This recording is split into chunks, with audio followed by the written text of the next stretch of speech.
November 16th, 2020 at 7:02 p.m.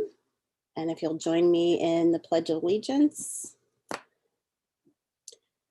I pledge allegiance to the flag of the United States of America and to the republic for which it stands, one nation, under God, indivisible, with liberty and justice for all. Thank you, Chris. All right. So, welcome back, everyone. This is our November meeting, and getting ready to dive on into the holidays here pretty soon. Crazy, huh? School year's going fast. We're going to start with our board business, and we have the Classified Appreciation Day is November 18th. Oh, and I am leading in board book, so if anyone needs to follow, they can. Did we have a document at all for this, or no at this point? Just an announcement of the day itself?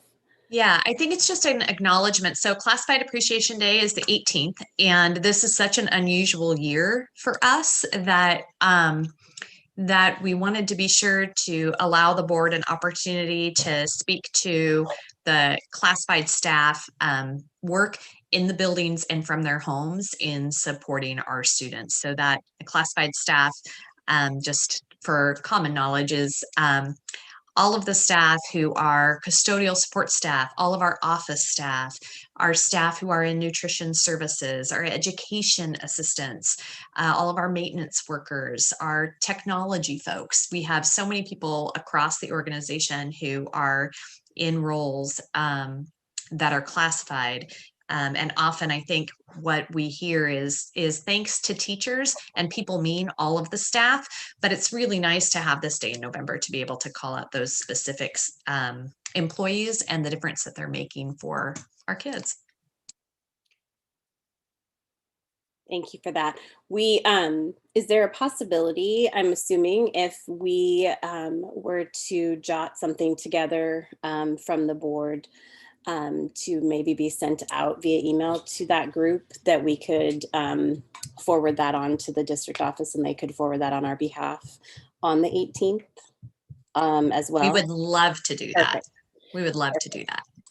I will work on something for the board members to just look at really quick. We'll have Chris maybe send it out to the group. Okay. And Jen, I think you had a...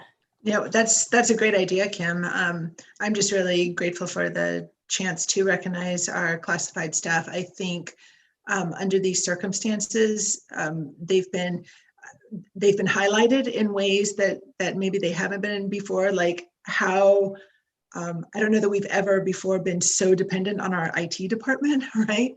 And the ways that we're using our bus drivers, the ways that that nutrition and food is being provided to our kids. I mean, there's just, our assistants, our education assistants are being utilized in different ways. And I just think they've really had to be flexible and had to pivot. And I'm glad we're going to send something out because they really deserve the recognition and our kudos.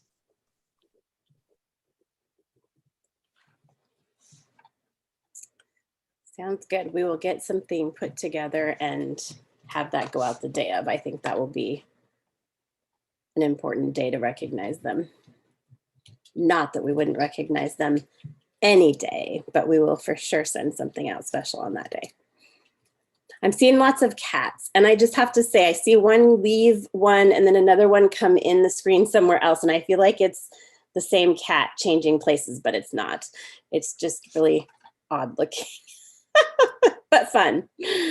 Okay, and then we wanted to just really briefly talk about the board member vacancy. As you all know, we have, there was one more. That was not a cat, Director Aganaga. I know, it looks like one a little bit, but not really.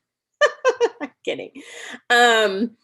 So our board member vacancy, we all know the posting went out and is out until, I believe, I'm going to say the 29th. Is that accurate on a date? I believe the 29th is the last day to submit letters of interest from anyone that is interested in being discussed or looked at as one of our new board members. And so then we will be going through a series of additional meetings where we will appoint a new board member. And I believe we had needed to discuss a date for an additional meeting. And we were looking at December 4th. Am I saying that correctly? The Monday, the 4th? I'm not sure what time for sure, but we were looking at having a work session. I'm looking at Chris too. She'll pop back on here. A work session meeting on the 4th, correct? Monday the 7th. The 7th. Okay. Thank you. So do any of our board members have Kim, it would be a special board meeting, not special board meeting? Okay. Thank you. And that would be the meeting where we will actually do the appointing of the new board member. We'll have any discussion necessary about the letters of interest. You guys will get the letters of interest the Monday following the 29th, I believe is what we talked about, to review. And then we would have a little bit of time to review those before the following meeting on Monday the 7th. And would we be meeting at 7 on the 7th? That's what I wanted to find out. Do you guys want to do 7 o'clock on that date, or do you want to try to go earlier? Keep it consistent with our 7 o'clock meeting. Does anybody have any date issues? I see Jen saying 7. Eric, okay. So I'm not hearing any objections. Does that work for our 2 student board members as well? To join us for that meeting? Esperanza and AJ works for you guys? Okay, perfect. Okay, let's plan for that then. We will schedule Monday, December 7th, 7 o'clock. I don't anticipate that board meeting will be very long. I don't believe it needs to be, but I would plan for maybe an hour. And we will hopefully bring on a new board member that night. Any other questions about the process or where we're at? Nothing? And Chris, nothing else you need from us? Nope. Okay. Perfect. I just want to say thank you to Andrew also. I know he's sort of listening probably still, but he did a great job working with us on the announcement and getting all of that out. He had most of it written, so we didn't have to actually do much other than tweak a few things here and there and add a few dates. And so I appreciate all the work he does for us, and Chris also for the board. They tend to manage a lot of that behind the scenes things and getting it done for the board. So thank you to both of them for their work on that. And then let's look at our board work. I feel like I'm talking a lot, but that's all right. If any of you want to pipe in, let me know. I'm going to pull up. We had talked about all of the things that we have on here: board goals, our board operating agreements, some OSBA support and equity work sessions. Basically, what we wanted to talk about here is just kind of some of the things that we have as a board probably need to be working on and addressing throughout the year as we go. And one of the first things that we felt like needed to be addressed was the board superintendent working agreement. And you will see here, it has a section that talks about the board, what the board members will do. And if I click back from this, oops, there is also the superintendent. Oops, sorry, board work. That one is not coming up for me.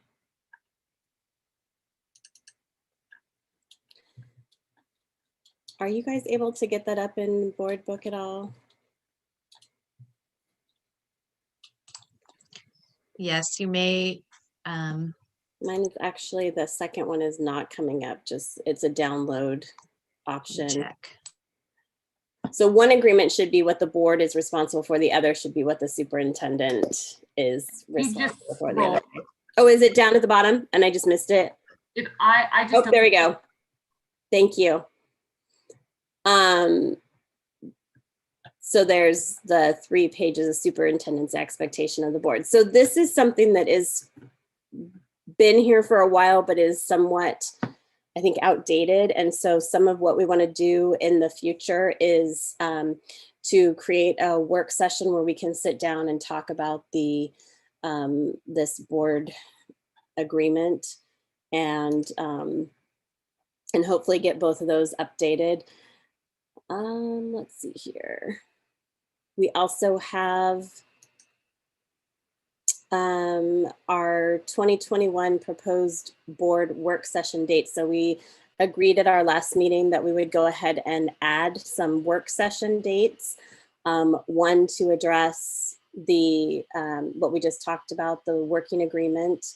We also know we have some work to do on our policies, which is happening sort of outside of this group. But if for some reason we have any information we want to share from that process as well, we can do that at some of these work sessions and work through some of those details on the policies as well. And then we also had hoped to do a little bit of education and training coming from OSBA and continuing with our equity training. So our equity pieces, you'll see here, are quarterly, and then we have the board training in between. And that is, I should not say quarterly, every other month, I guess it looks like. And the opposite months will be board training work that we bring to you from OSBA.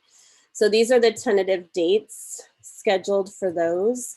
You'll see they've added also on here where there is a budget committee meeting, so that you're aware that's a pretty full month when we have some of those. We may be able to do the board work via an online training or something we do outside of the meeting if we decide that we want to postpone one because we just have too many meetings going on. And then obviously the very last one here would be June 23rd. And we do have the graduations that month, June 8th, 10th, and 14th, plus I believe our regular board meeting and then that training. So by June, we may or may not still need to facilitate that training, but we'll at least have it on the calendar if we need it. Yes, Superintendent Goff. One of the, so the description on this agenda item includes board goals. And I think initially the intent of the board was to finalize your goals during coming out of one of these work sessions, right? And then voting on it within the regular board meeting. But I don't think that we've gotten to that action yet. And my only concern with the proposed work session dates is the board training. The next board training isn't until February 17th, which is fairly late. And so I just want the board to recognize that and be aware currently you only have a single goal identified, which is around equity training for you as a board. Okay. So do we want to do a separate work session to finish up the board goals then? Because we did not have that planned. And if we do that, would we want to look at December where we only have one meeting, even though we have the holidays and stuff? Do we want to try to do, we also have the meeting on the 7th now that we just added. So I'm wondering if we maybe want to tack that work session on to our December 7th meeting and have our new board member join us in setting our goals. We could do that. Superintendent Goff, did you still have, your hand was raised too, but I didn't take it down yet. So I was just making sure. No, nothing else. Okay. I And Jen, I'm assuming that's why your hand was up for the question you just asked. No, actually. Go ahead with your other question too, if you want to tack it on. Okay, so I guess once we finish this up, is maybe it's already in the intention, but if it's not, I wonder if anybody would object to leaving this as a standing agenda item. It keeps it front and center of the work that we're trying to get through this year. It just helps us, like, that way there may not be anything to talk about at each meeting, but it just kind of keeps it there for us, and we can just be like, oh yeah, here's where we are with these different goals and trainings that we're doing. I think we can do that as a board business update. Yeah, for sure. Is anybody opposed to adding that to our agenda on the 7th to finish up our goals? We might be able to do a little work in advance to try to bring forward some of the thoughts that we had prior about some goals for the year. So be thinking about those between now and then, and we can get those maybe to Chris, and we can have an idea of some of the topics or ideas that folks have. So usually we do 3-ish goals to ensure that we maintain kind of some ability to be successful in attaining those goals for the year, but we also don't want to push it out too much further without having those out there. Okay. Maybe we can have Chris send out what we have so far for the one that was completed, just as a reminder for folks. And then we can plan on adding a couple of those goals on that night. So we'll do that at the end of the agenda so we can include the new board member. Okay. That will make it be longer than an hour. So back to regular time. Okay, so then let's see here.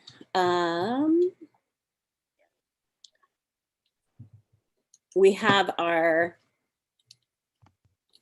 real quick, was anybody concerned at all with that calendar of adding those work sessions on to the dates that we have? Can we finalize that? Okay. We don't need to vote on that. Do we need to change? Those are all work sessions. So do we need to change our actual calendar and have that come to the next meeting so we have an updated version of all of our meetings planned? Okay, I'm seeing yes. So sounds like we can bring that back to the next meeting and have a final version with all the dates on there. That'd be great. Okay. And then we have some sessions here, topics that, let me try to increase the size of this here. These are topics for our work sessions as it relates to the equity and inclusion training topics. And so these are kind of, I believe, the order in which they would do these. You'll see the September one on here, and then the TBAs, I think, are the dates that we just discussed for those alternating months, and what some of the topics are that'll be presented to us in those sessions. So I don't know if you had a chance to look at these and if anybody had any questions about those topics, or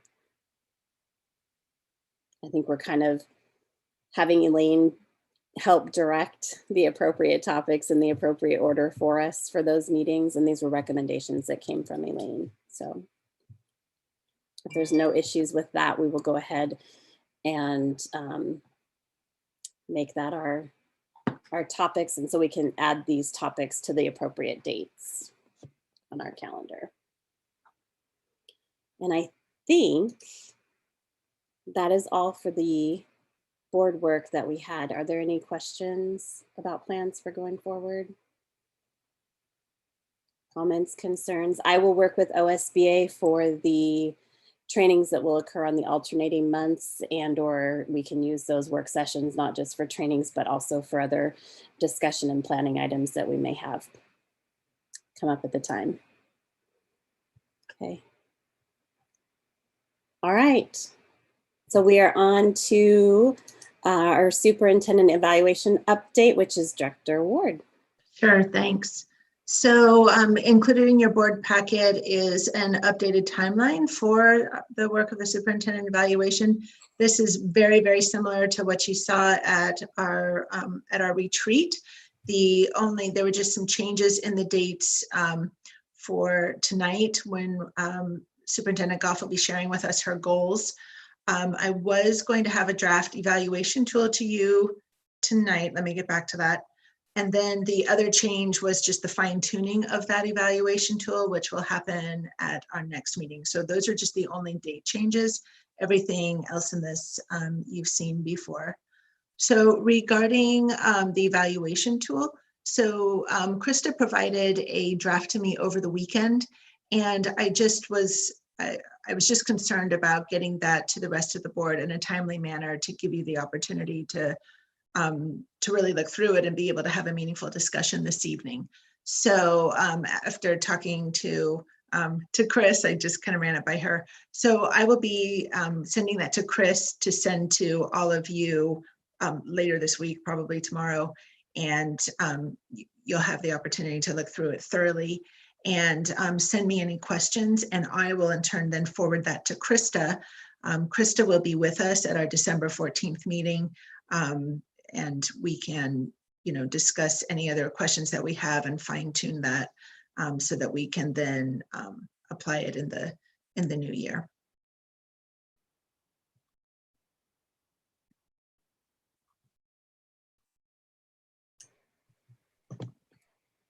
Sounds good. Thank you for doing all that work.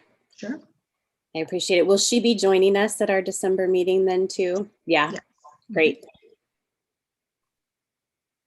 Excellent. Any questions from any of our other board members? No? All right. Let's see.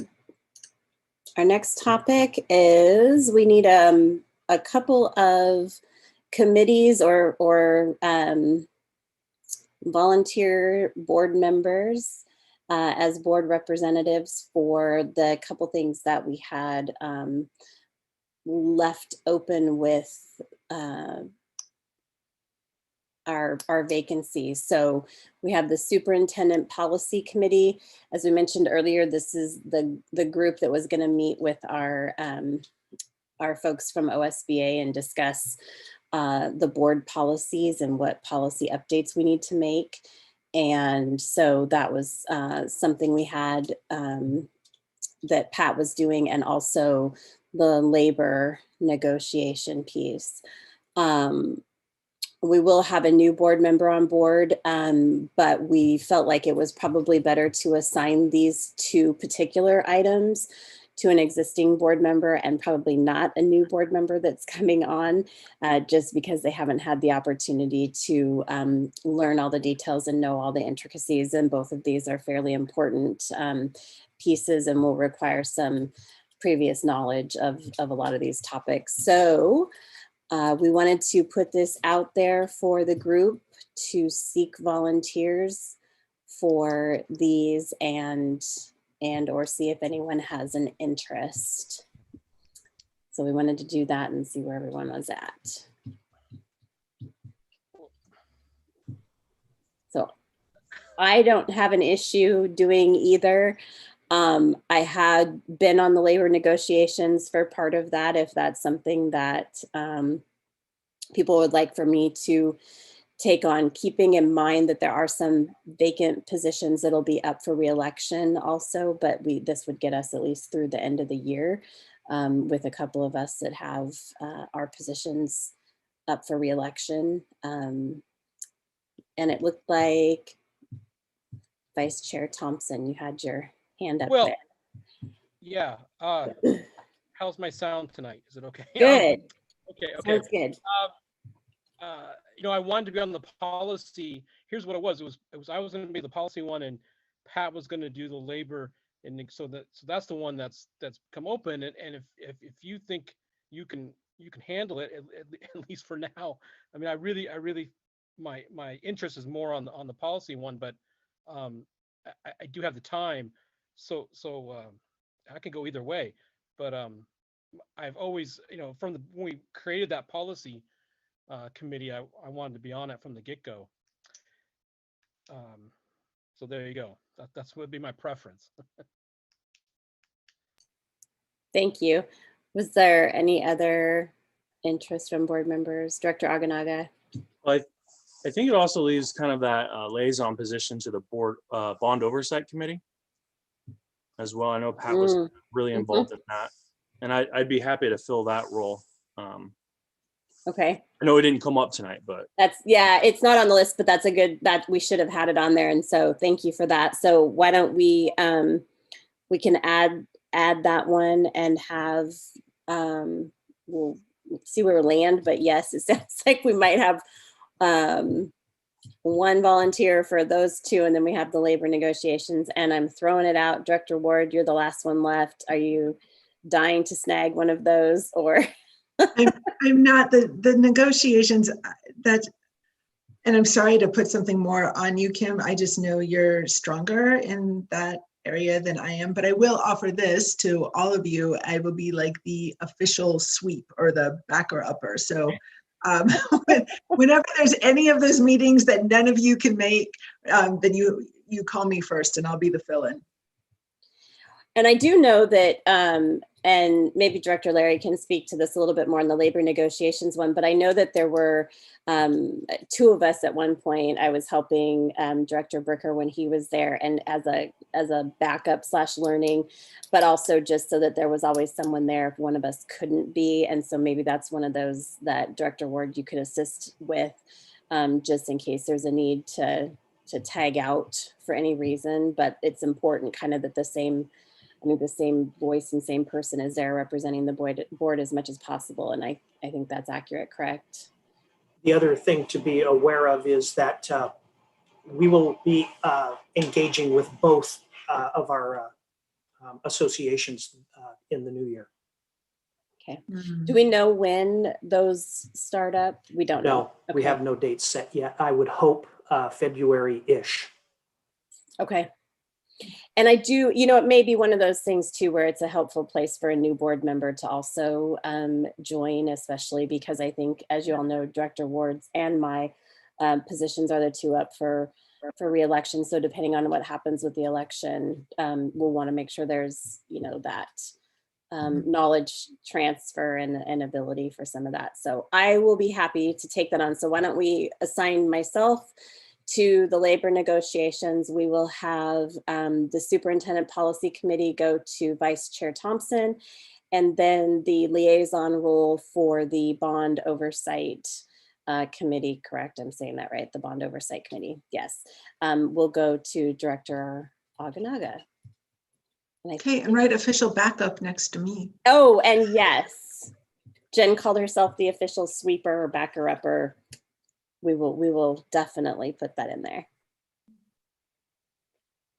And I don't know that we had asked in the past, and I don't know appropriateness or not, so I'm going to ask it now of Director Larry and maybe Superintendent Goff. If our student board members are ever interested in any of the board committees, and even if it's not that they're there all the time, but have an interest in like just attending from a learning perspective and that sort of thing, do they have the ability to attend those and not have an issue, even with like labor negotiation type things? I don't know that we've ever asked that question. I think the exception would be the labor and negotiation piece, but the rest of the committees, absolutely, we would love to have them join. Okay. So just keep in mind as we talk about some of these committees, the policy things, that sort of stuff, if any of you are interested or either of you are interested, let us know. And like I said, I don't know that you would have to attend them all the time, but if there's an area of interest that you'd like to learn about that intrigues your interest, let us know. Yes, Director Aganaga. so while we're on this subject, I don't know if the district has somebody represent at the COG when they have their like quarterly meetings. Okay, clarify that really quick for me because I don't know which one that is. The coalition of government. So they get together. Oh, Yeah. It has everybody but the school district basically. But a lot of things are addressed at those meetings, like homelessness and mental health, and maybe that's something that you or the superintendent would like to investigate getting. And it doesn't have to be a board member, maybe an administrator at the seat of the COG. And especially like when we're focused on equity, we're the smartest people in town right now. So bringing that to the COG could also help. I see Superintendent Goff shaking her head that maybe she will look into it on our behalf. Yes. Okay. Thank you. That takes us to our superintendent update if there's no questions about the committee assignments. So I think we're good to go. All right. Well, thank you, Director Butzner. And I want to say special thanks to Director Ward for, I missed transportation. And I knew as I went through all the classified staff group that I would miss an important group within that, and certainly missed transportation. I hope I didn't miss any other group. Our transportation team has been fantastic and has been extraordinarily flexible as well. Really embracing new assignments as needed across the district if they are not driving. And we do have drivers who are driving. We have limited in-person instruction happening right now, but certainly we have drivers who are also doing other work for us across the district, and I appreciate that very much. Tonight, I'm going to jump right into the information from the Oregon Department of Education. And I included in your board packet, I included what was the most recent information and from the Department of Education. And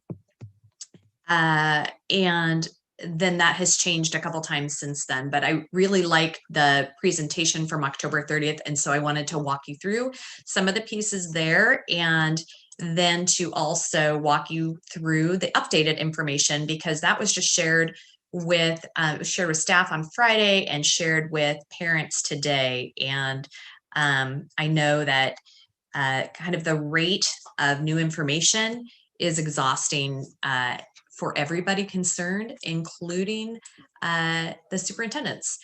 And so I'm going to do my best to explain where we are, and then, whoops, not that. That's not what I wanted to do. Done. And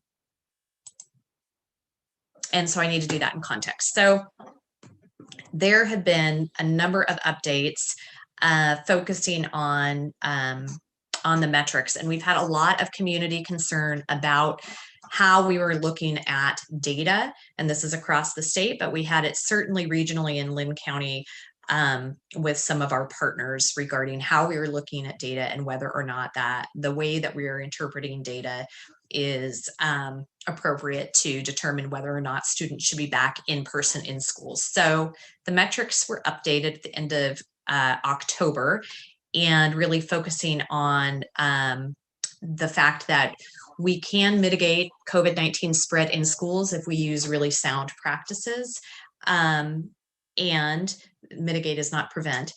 And we want to continue to improve our support systems for kids, knowing that that's best.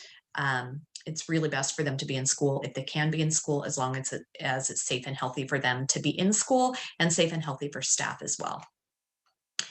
So I'm going to kind of cruise through some of these because we've added a second presentation and I don't want to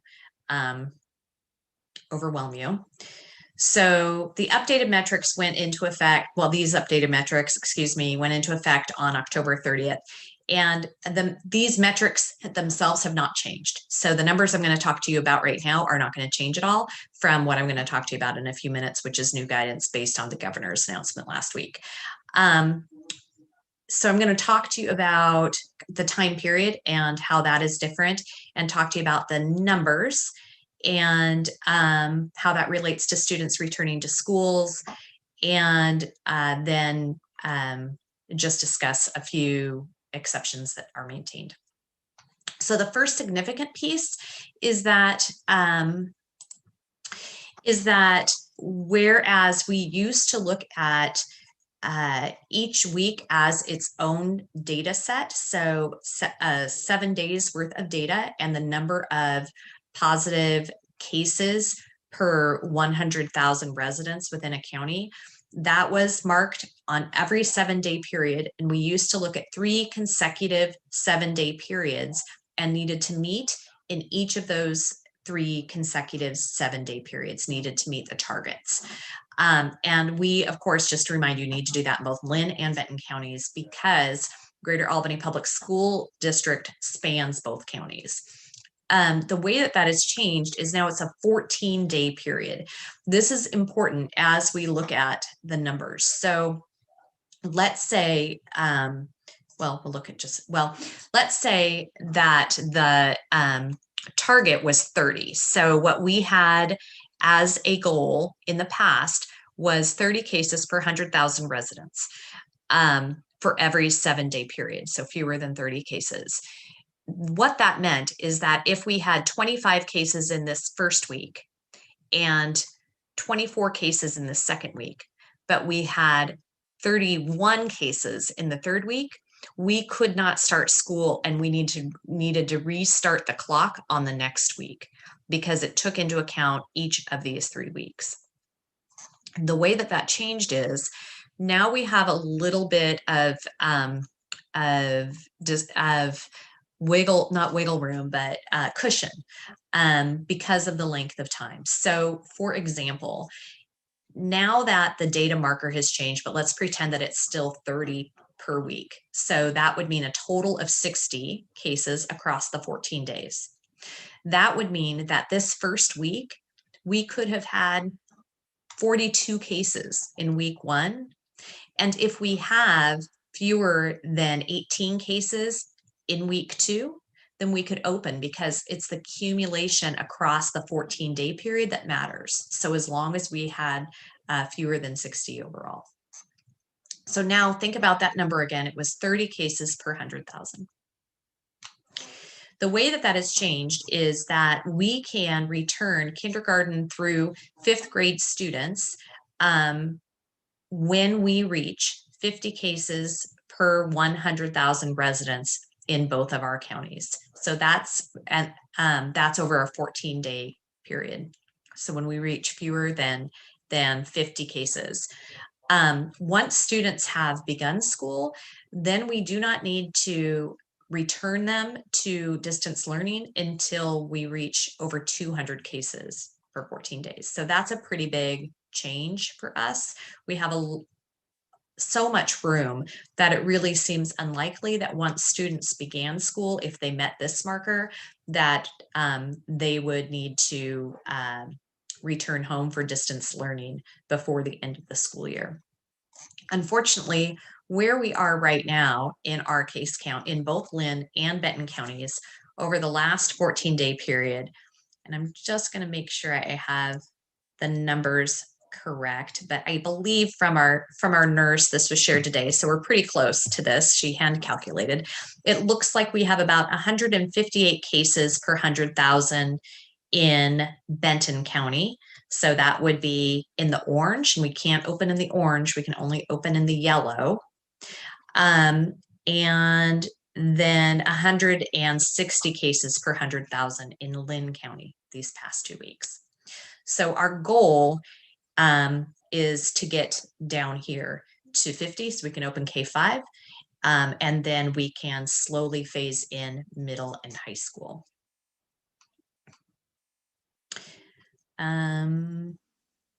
This stuff is just for educators, so you don't necessarily need to know that.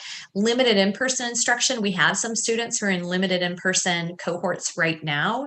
And in the past, those cohorts have been smaller. We can now have 20 students at a given time in a cohort. We're still keeping them small because they are working in the size that they are in.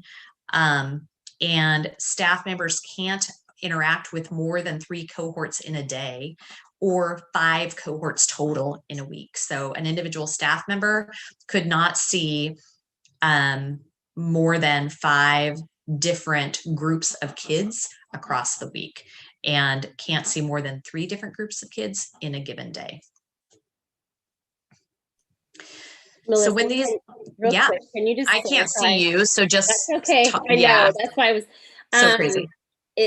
Does that include the, are we taking into account that they have a cohort right now that might be online, but knowing that they might go back to in-person, that would So be we considered are, included? and when I get to that piece, I'll explain what we're hoping Okay. to be able to do. Yeah. Okay. But what I can Jumping say again. is if kids are transported to school, that is one of the cohorts of students that they are coming into contact with that would be impacted if they themselves were sick, for example, then that whole school bus would be impacted. And that's why the cohorts at school are limited, so that employees aren't crossing across so many groups that we have all of a sudden a whole bunch of kids out of school again. So. Okay. So this is what that looked like at the beginning, was that we had just the school districts in the lavender on my page that weren't eligible. We've seen more school districts move over from the yellow into the not yet eligible because we've seen this flare up, unfortunately, of COVID. This was just a reminder that any exposure is defined as an individual who has close contact, which is less than 6 feet, for longer than 15 cumulative minutes in a day with a person who has COVID-19. So maybe a teacher is with a student for 10 minutes here and then with the student for 6 minutes at the end of the day.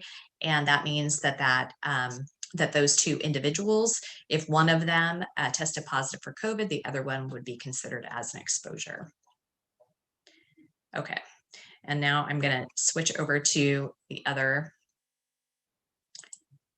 presentation.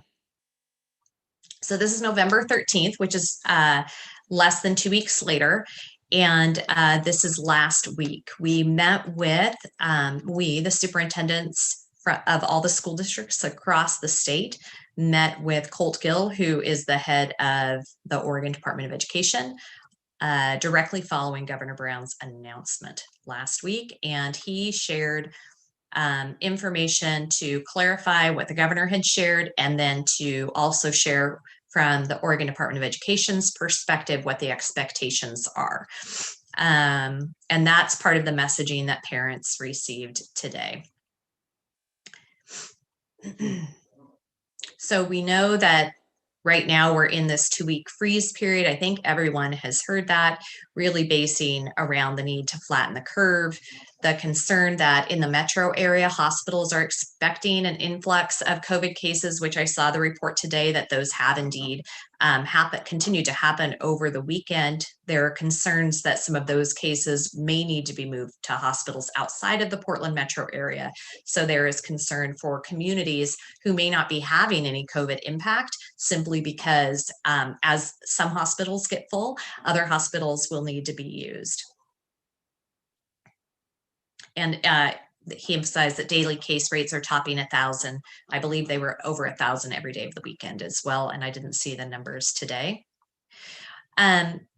It's important that K-12 schools have not been directly impacted by the 2-week freeze, but we will also say I would say they've been impacted by the freeze, as would every superintendent. The language that the governor used is a little bit different than that, but we've definitely felt the impact already. So we know, and this is one of those places. So Oregon, California, and Washington all issued travel advisories regarding travel out of state. And this language was really important in the superintendent's conversation, and will be important to you as board members, and certainly is important for our community, our parents, as we have this conversation.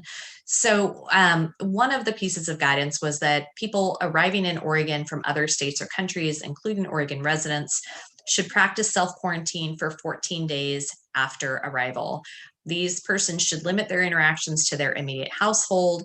This recommendation doesn't apply to individuals who cross state or country borders for essential travel. And this is interesting because the emboldened language was emboldened by the Department of Education for us. So should practice self-quarantine for 14 days after arrival. The first question that superintendents asked, including myself, was, what does should mean? Does should mean must, or does should mean may? And the response from Colt Gill in our meeting on Friday was, it means must. At this time, ODE is directing that we, if we know we have staff or students who travel outside of the state, and he said at this point, for any reason, that and are coming back in, that we not have them in in-person instruction now, or in in-person within the schools. So what that means is that we can still be engaging students in distance learning, and teachers can still be teaching within distance learning. But if we have staff or students who share that they've been out of state, then we would have them engaging in only distance learning rather than coming into the buildings. And then he really emphasized that Oregonians are encouraged to stay home or in their region and avoid non-essential travel to other states or countries. And I will say, just like we've seen across the state over the weekend, I think there was certainly a lot of discussion and conversation and frustration and frankly disagreements, even among the superintendents that Director Gill was speaking to, because we come from a very diverse state representing diversity of opinions across our counties, and we have different circumstances surrounding our COVID cases. It's very difficult, I think, for people to feel or accept the current circumstance if they themselves aren't seeing the direct impact of COVID within their school community. And for many of us, that is true. Now, we've certainly seen impacts of COVID on Greater Albany public schools in how we have been conducting business, and certainly in athletics and activities in particular, and for our limited in-person instruction. Those have been interrupted for us. But I want to make it clear that that I, as a superintendent during a pandemic, was not one of the superintendents arguing against staying home. I'm trying to pay attention to the science and hope that we, instead of thinking about the reasons why things can't be done, could come together and think about what are those things that we can do. We know that families already have plans for Thanksgiving, and we certainly are not going to quarantine our families. We aren't going to tell people they shouldn't leave town. That is a family by family decision, and I completely respect any of our families' decisions to do that, and it's going to be really, really hard. And so the only position that we are having to take in Greater Albany is this position around, if folks leave the state, making sure that there is no unintended exposure of others from the return. And so that's the only piece that we are going to engage in. The piece that is important for teachers and for staff members and for students who are attending limited in-person or athletics and activities to know, however, is this guidance that we also receive from ODE, which is the expectation that schools can help to mitigate the spread from travelers, help support the 14-day quarantine, which is this exact thing around asking the question. And Colt Gill also instructed us to add a question to our screening protocol. So when staff walk into a building, right now, I do this every time I'm in a building, I have to sign in digitally and answer a set of questions. A lot of us do this at our work site now, a set of questions related to COVID. Have you had a temperature? Have you been around someone who has COVID? Have you been experiencing any symptoms? All of those questions, right? So Director Gill instructed us to add a question regarding, have you traveled out of the state in the last 14 days? And so when folks respond to that question, if they have traveled out of state, then we will be directing them to work from home for that next period of time. That is only if they're able to do their job from home. And we understand that we have staff members who cannot do their job from home. And in that case, we have a circumstance where the staff member is just going to need to make a difficult decision about whether they leave the state or not. But it's part of the reason that we've communicated as quickly as we have, and why we communicated with staff as quickly as we did on Friday, because it was such a big leap during a time when we are all expecting family to typically gather around the table. This is in place through December 2nd. Data will be reviewed after 2 weeks. With the numbers the way that they are, I am concerned about whether or not the order will be lifted or it will be continued. And if it's continued, we will continue to honor what the Department of Education instructs us to do. Now, it's important to note that what the Department of Education has instructed us to do has changed over the course of this year more than a few times. And so we are going to continue to use their directives as what we do. And if they change course, we'll change course as well and communicate that as well. And sometimes I think that feels, well, I can say for me, it feels pretty frustrating because it's horrible to communicate with people. We're going to do this thing and now we're going to change to that thing. Consistency is really helpful. I know that for them, the 2-week period feels like a long period of time, but for us, it can go by in a blink, and then it feels like you're doing something different. And so we as superintendents have really asked for consistency in messaging and consistency in decision making.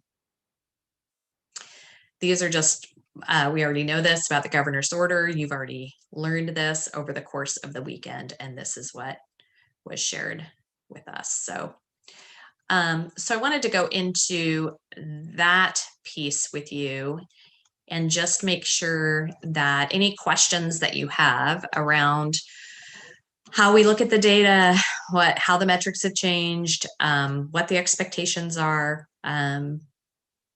would be, just feel free to ask because it's a lot.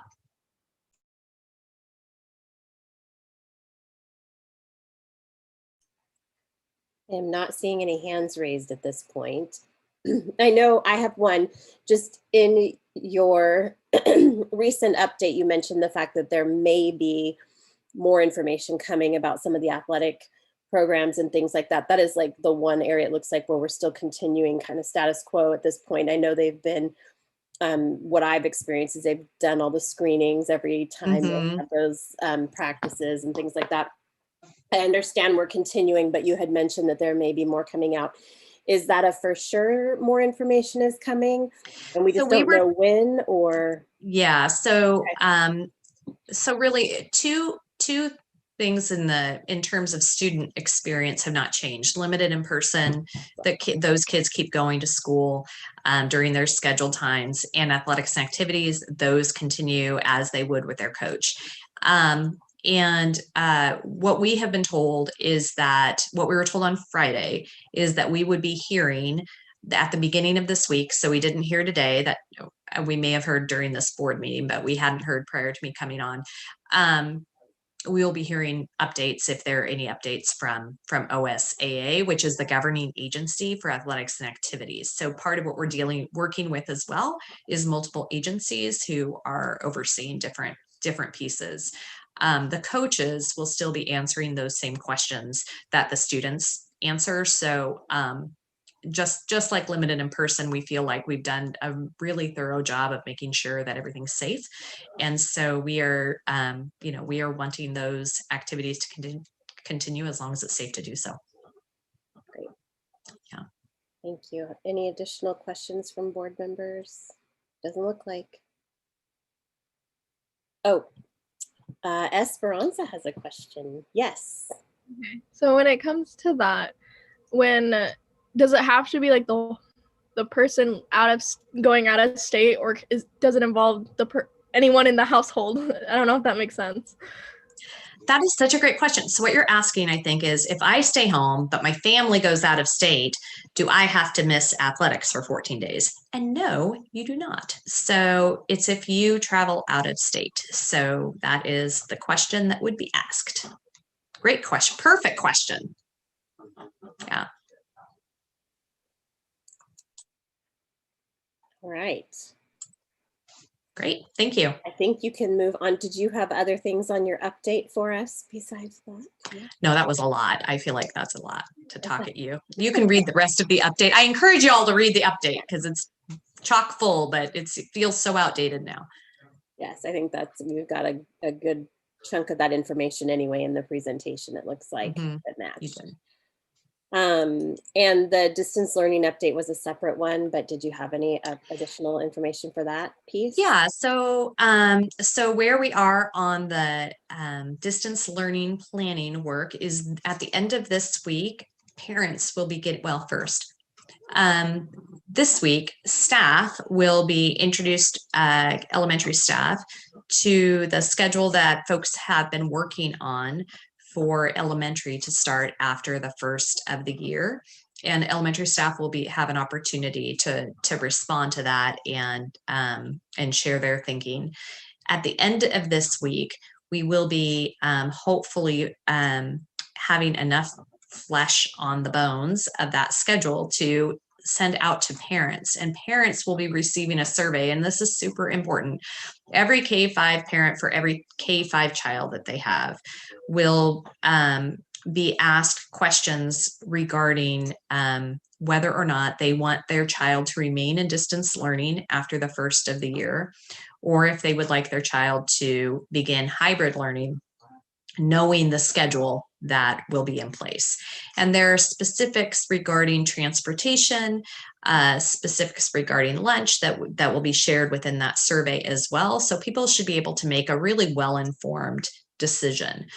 That part of that decision will be based upon the value that we are really trying to, that we are holding and hoping to be able to follow through on, which is, we believe students and staff have already created some strong bonds with their teachers.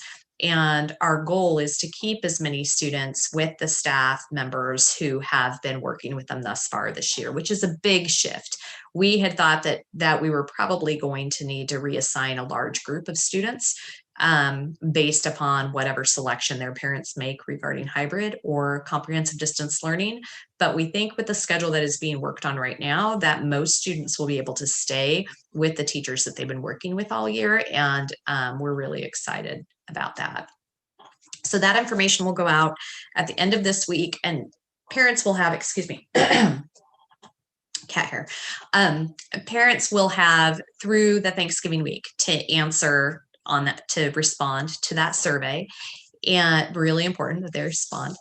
And then when we come back from the Thanksgiving holiday, we will begin the work of figuring out transportation, making sure that everyone is scheduled, and that work will be done so that by the time kids leave for the winter holiday, that staff leave for the winter holiday, that staff will have a sense about which students are in their classroom, and students will know whether or not they're with the same teacher. So that's how that is shaping up. Just real quick, will we be reaching out to those that don't respond to the survey? Yes. And then Yes, we must get an answer from everybody. Yeah, if we don't hear from them, Mm-hmm. what would be the situation? I mean, ideally, yes, we're going to hear from everyone, but Mm-hmm. Yeah, I think persistence is going to be the key to that. And if there will no doubt be a few families that we don't hear from, in which case we will assume that their current selection is the select. So comprehensive distance learning is going to be the default for them. But I don't want to, my worry is that then a bunch of people won't answer because they'll think, oh, well, I'm just going to default to distance learning. And we really can't build the schedule that way. If that happens, we will be calling so many families. So we're knocking on your door to find out, and then running out to the sidewalk and calling to you through our mask and asking you, what model do you want? So yeah, my hope is that we get those back.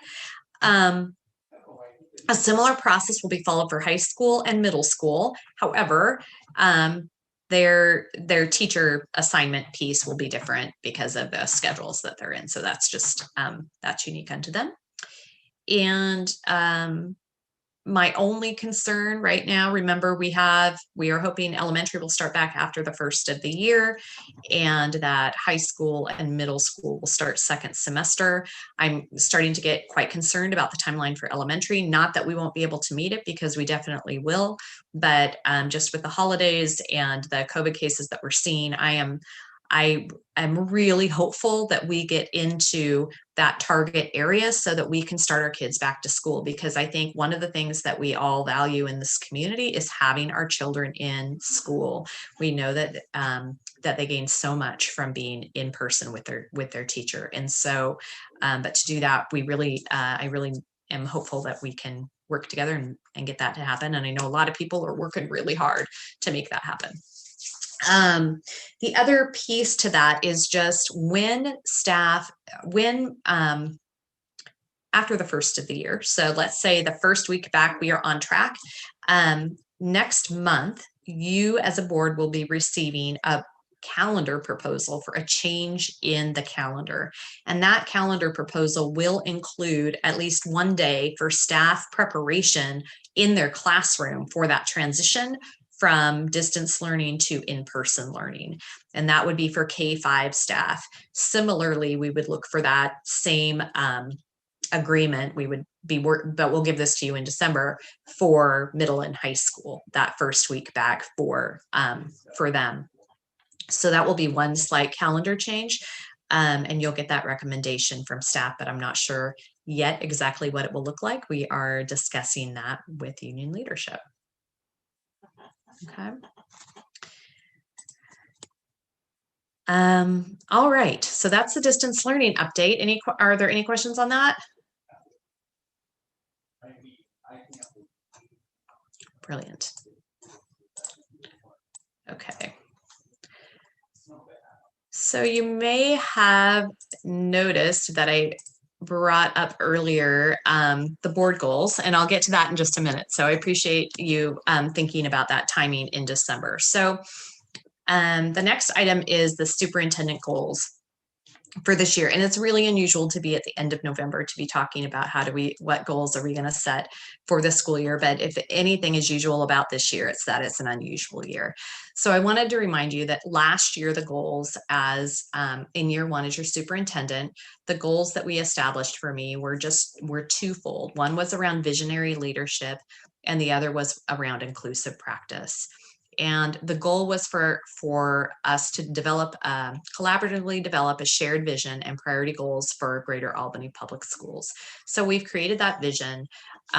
We have identified our shared beliefs and values, but the goals themselves, we did not finish the strategic planning work around the goals themselves. And it's difficult to do that right now during the pandemic because there is because it's a pandemic, and it's a very difficult time to have the type of community focus around teaching and learning and what that's going to look like in the future. We also had a goal around inclusive practice, and that goal was not wholly completed last year, and we had footnotes on it after the end of last year that there still needed to be some work there. So this year, in year two, we've had COVID. And one of the things that helps me set my goals is looking at the board goals and trying to align my goals to the goals of the school board. And so right now, the only goal that I have that has been confirmed by you as a board is furthering your understanding of diversity and inclusion by participating in OSBA and other trainings as available, which you just talked about and you've scheduled your time to do. Which was a little bit difficult. So through the context of the pandemic and through the context of the board goal that you do have, I established 3 goals, and 2 of which do build off and are aligned with what we had last year. Maybe. Here we go. So the first one falls under effective management, which is one of the categories that effective administrators are use as our standards.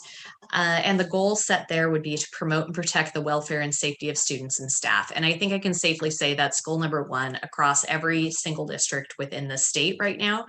And I really feel like we should measure that using the survey that we've started to hand out to district leaders and to parents and school support staff regarding regarding the experience in comprehensive distance learning, and then it will be also including hybrid. And the statement in the survey is actually, I trust district leaders to make the right decisions to keep students and staff safe. That's a really nice, easily measured, and we can mark that metric through reports to you. We also have OSHA reports regarding how we're doing on this. And some of you may know that now OSHA, working with the Department of Education, has an anonymous tip line for schools that folks can either call or complete a form to let OSHA know if we are in violation of any of the COVID-related safety standards. And I can say that those OSHA reports are something that we've talked a lot about as superintendents, because we have experienced them commonly across the state and are really committed to addressing together. The other goals are around inclusive practice, and this again is one of the standards for competent administrators within the state. And it's two goals. One goal is to build and sustain positive relationships with families and caregivers. And the other is to build and sustain positive relationships with community partners. And these are the goals that align with the goal that we had last year, that I had last year, but still needed to continue to work on this year because last year was my first year within the role. So these would be measured by the outcomes of my meetings with the various groups that I meet with. So I meet with Lynn Benton Community College, participate in Rotary, serve on the Chamber of Commerce board. You could put Albany Public Schools Foundation there. We have a number of community partners that I work with, Lynn County Mental Health, others, and parent and student advocacy groups. And we've got a number of those that I meet with at least once a month. And then we can look at that work product will show up in the board policies as they're brought to you, in the partnerships that we establish, in our mental health service expansions. So just thinking about that would be the services that we have tried to add for our students, mentoring programs that we're establishing, et cetera. Next month, you're going to hear about a mentoring program that we are getting underway at Memorial Middle School and hoping to spread across more of the district. So these are goals that I would propose that we measure this year. For me, it really, if goal number one is not accomplished, it's going to be very difficult to do any other goals that we establish.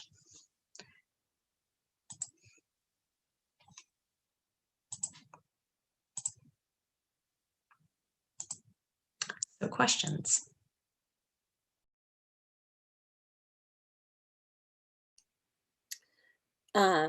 As a reminder too, these are the goals that we evaluate on and look at. And so I think Superintendent Goff mentioned the fact that the board had not yet completed their goals. And so she did her best based on the one that we had, which I think you see addressed here, and then her identifying that that first goal of effective management and the safety, promoting and protecting the welfare and safety of students and staff as one.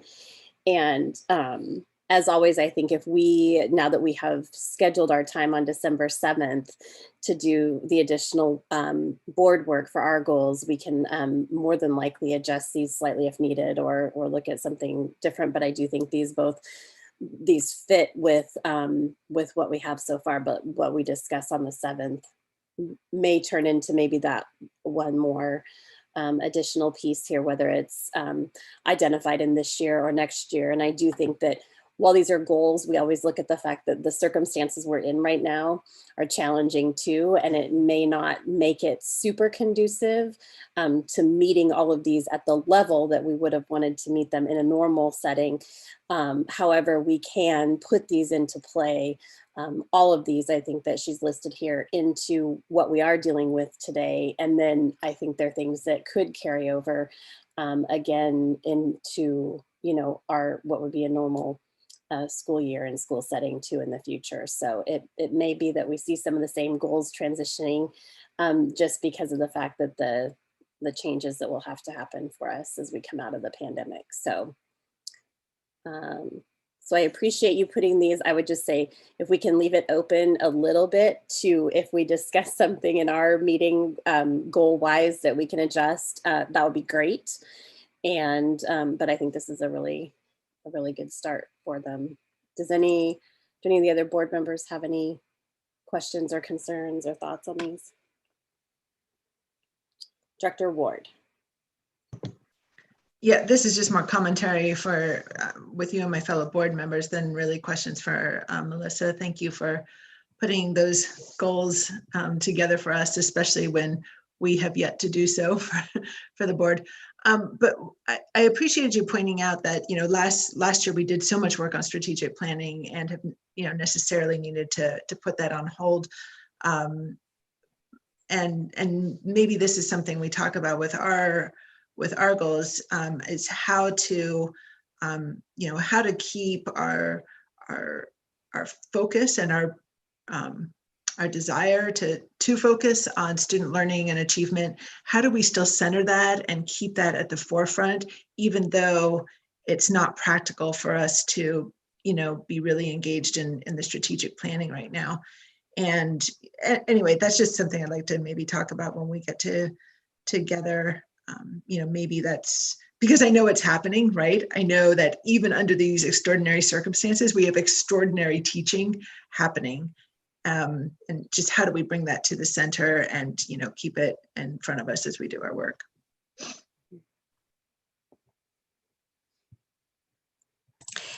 And I think I appreciate you saying that. If there are other board questions or comments, and then I would like to speak because I forgot something important on the update. Anyone else on the goals at this point? Okay, I think we're good. Okay, thank you. I'm so sorry. So, and Andrew's probably like, you forgot to cue me up. So I would just like to thank Andrew Tomsky. So to your point, Director Ward, one of the things that we have felt very strongly within the system is how do we highlight all of the great work that our staff are doing, but the achievements that our kids are having, which really are some phenomenal things. And there are challenges. I mean, the reality is this is really hard on students' mental health. This is really hard. We have students who are really struggling with turning in all of their assignments or figuring out what do we do right now, and teachers trying to juggle this need for students to get work that maybe they fell behind on in and get it graded. And it can be really trying on all of us. And I think it's really important that we not lose all of the fantastic, amazing work that is being done in our school district. Our schools are doing a fantastic job, and the connections and the achievements that are being made are really remarkable. And so we asked Andrew to reach out to staff and to parents. And this, I think, is the parent outreach, asking for feedback about what's happening in our schools and distance learning. And so here is, I think it's about a 4-minute little video for you to give you a little insight into teaching and learning in the district.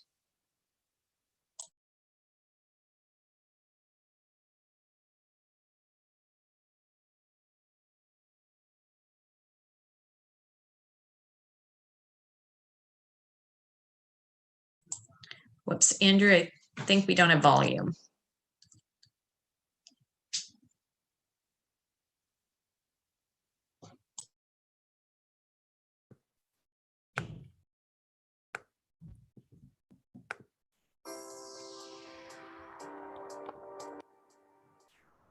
Thank you to our teachers. Miss Kohler for making class fun. Miss Bassard for helping me learn. Mr. Ayala for letting me show you my baby. Also, we love you, Dad. Also, we love you, Mr. Luke.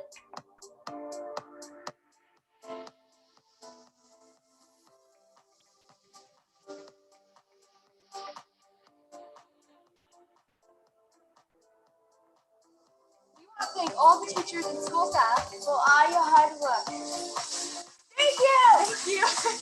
Thank you to all the teachers. We appreciate you. My brother wants to say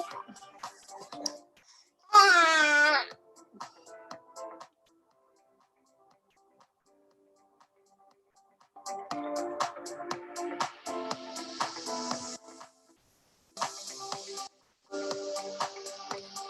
Thank you, Mrs. Caparella, Mrs. Rakost, and Miss Forsborn, and Miss Coates, and Miss Silvernagle. I can't wait to see you next year. Can't wait to be back in school, but thank you, dance teachers, for everything you're doing. Thank you, Mrs. Char, for everything that you're doing. I hope that you continue teaching after this rough year. Thanks. Bye.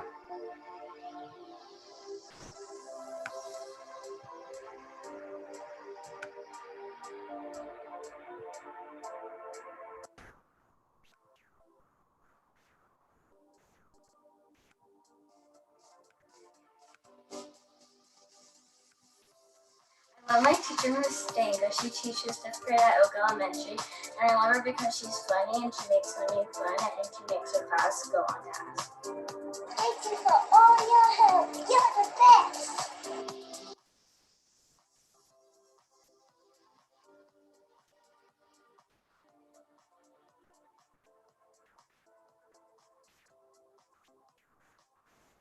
Hi, my name is Chloe, and I just wanted to give a shout out to Miss P.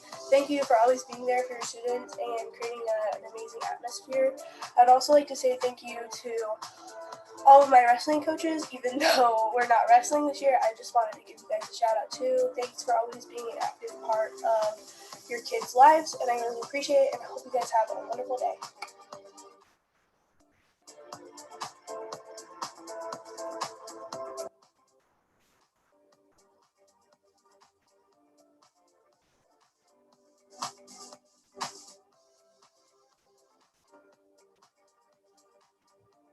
Because you'll be an awesome teacher and because you're super cool. I love you.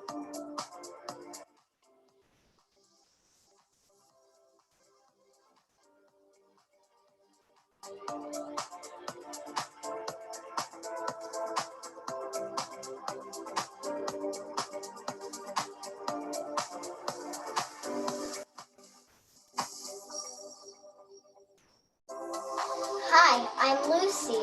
I'm a 1st grader at North Albany Elementary. I want to thank Mrs. Twanga for making virtual learning fun. I also want to thank GAPS for working hard to keep us safe. Go Gators! Bye.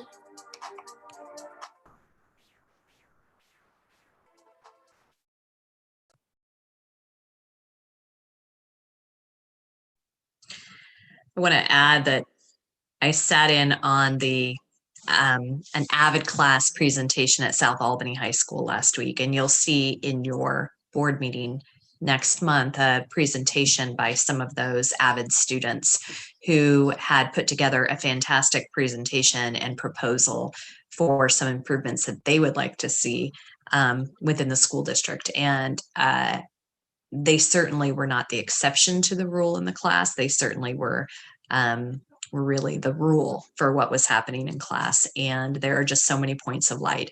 One of the things I appreciated about the video is how many different staff members were acknowledged across all different roles within the organization. So thank you so much, Director Ward, for mentioning something. I knew I had forgotten a huge area of focus for us that we were super proud to share.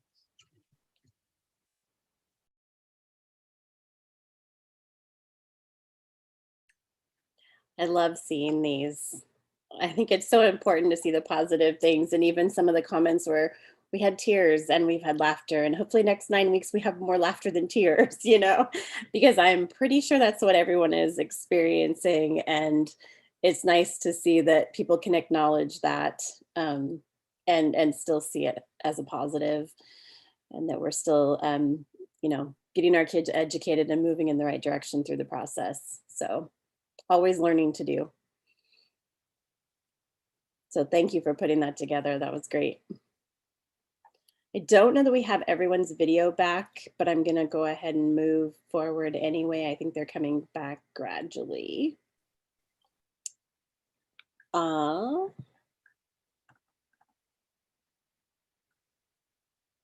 right. So nothing else from Superintendent Goff, are we good? Okay.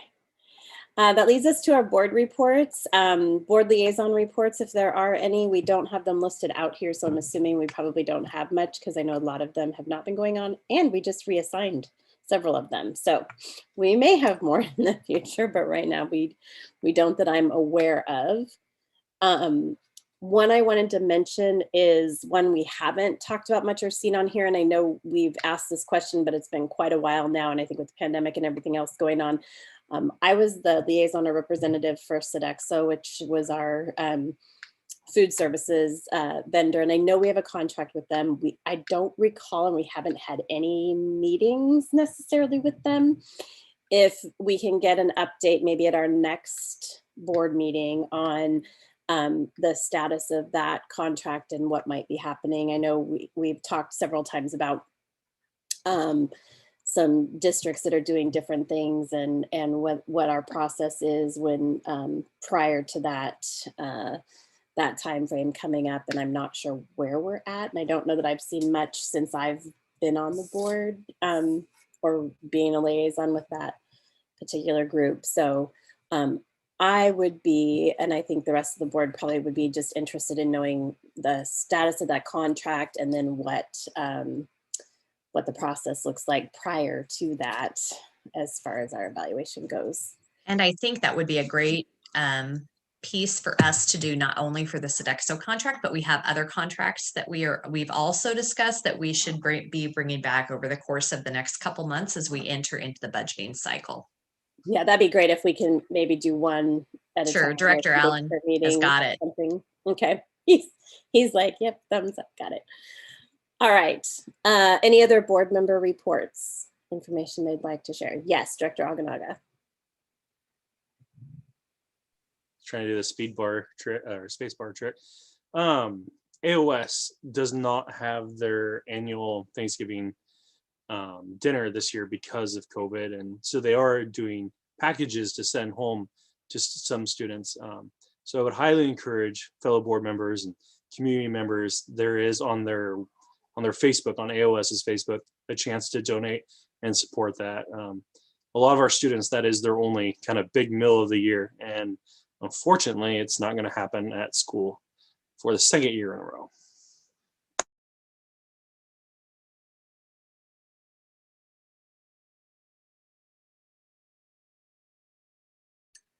Yes, Director Ward.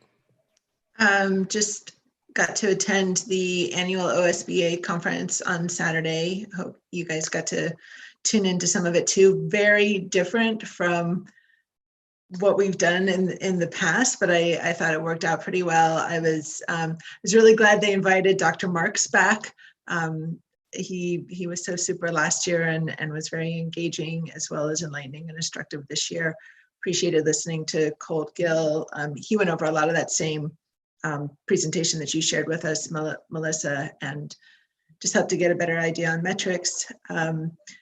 Melissa and I got to present together as part of a panel with Krista Parent and Vince Adams from Corvallis on supporting our superintendents, and we had a good conversation about that and preparing for it, and there was some other good information that came out of it. It was well attended too. I couldn't believe how many people were there. There were quite a few people attending in the virtual conference, so it was worthwhile. Kudos to OSBA for pulling it off.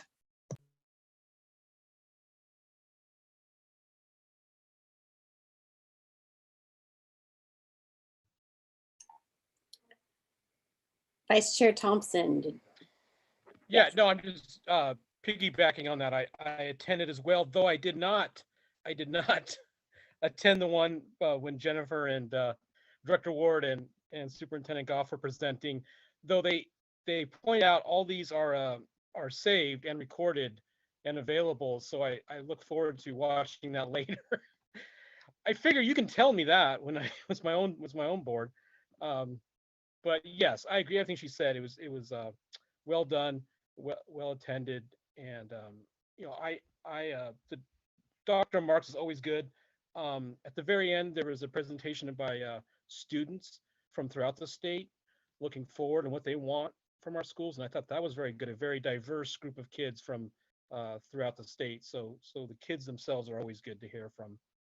But just, I agree with everything that Director Ward said.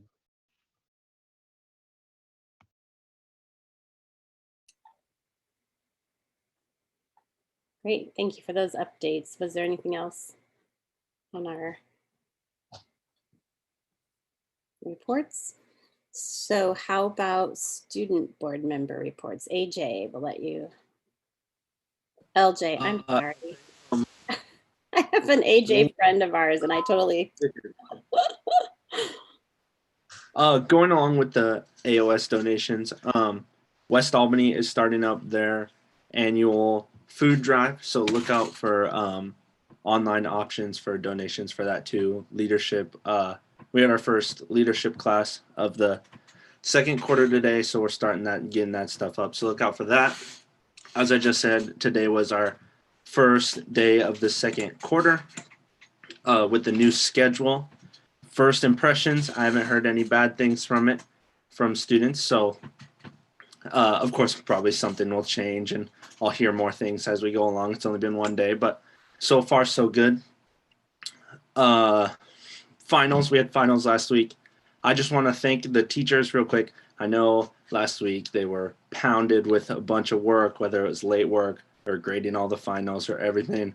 I know they had a great deal of work last week and they did a really good job making finals as smooth and normal for students. I heard all good things about finals last week. So thank you, teachers, for that. And that's all I got this week.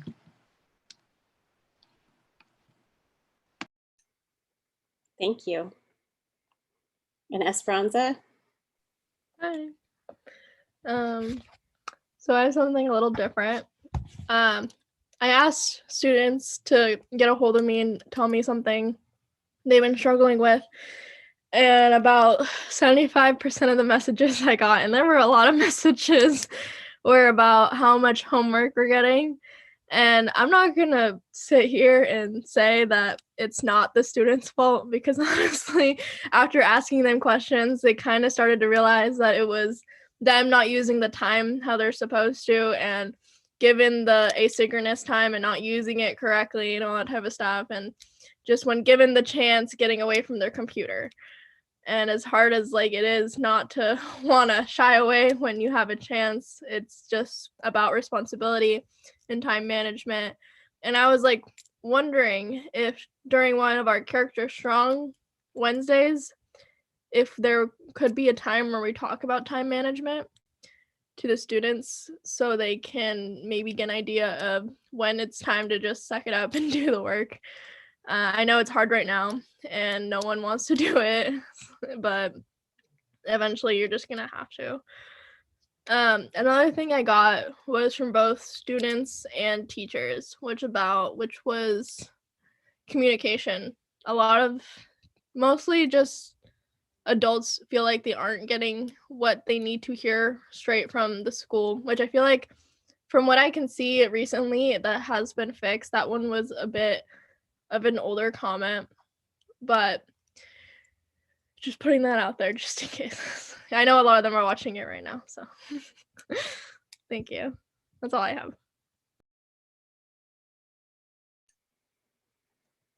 Thanks to both of you. I do want to really reiterate the importance and how much appreciation I have of the two of you, and how much work you're doing to kind of gather information and really inquire with people. Your roles as student board members is very helpful for the district and the board to be able to gather information and have students feel like they have a safe place to share things. And so it's super important. I think especially right now, we in the past got a lot of updates of information, which was things that were going on. But I know the two of you and your engagement is very much appreciated. So thank you for all you're doing for us. Let's see, that brings us to our young parent education program presentation. And I know I saw we had some folks join us. And I think we have Andrea Bartel and Catherine Weber and Superintendent Goff on this topic. Yeah, I'm actually going to introduce Katie Alaback. So Katie is our liaison for all of our pre-K work. And I'm super excited about this presentation, and Katie has helped folks vet. So I'm going to let her do the introduction, and then we aren't going to use up all your time because we know that they're really wanting to spend as much time as they can. Right. Okay. Andrea Bartel and Catherine Weber formed a grassroots advocacy group called Young Roots Oregon in order to support pregnant and parenting teens and young adults in our community. And the more I learn about Andrea's and Catherine's dedication to decreasing the barriers this population often faces when trying to get ahead in life, the more impressed I become. And I'm just certain you will too. And Andrea and Catherine created a slideshow and will now share about their work.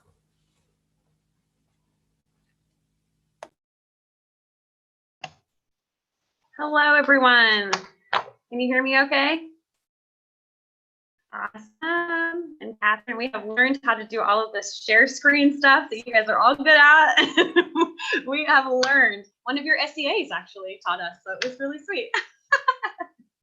So good evening, Greater Albany Public School Board and members of our community.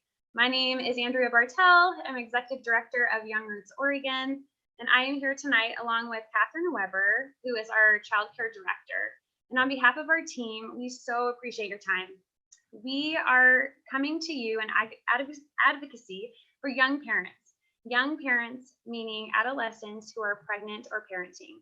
We are going to try to paint a picture of the reality of disparity that young parents and their children in our community face, and present a solution of how we can step in to build a bridge of educational equity for young parents and their children. We want to note that every photo you see are young parents that have come through GAPS and their children who will most likely be GAPS students themselves.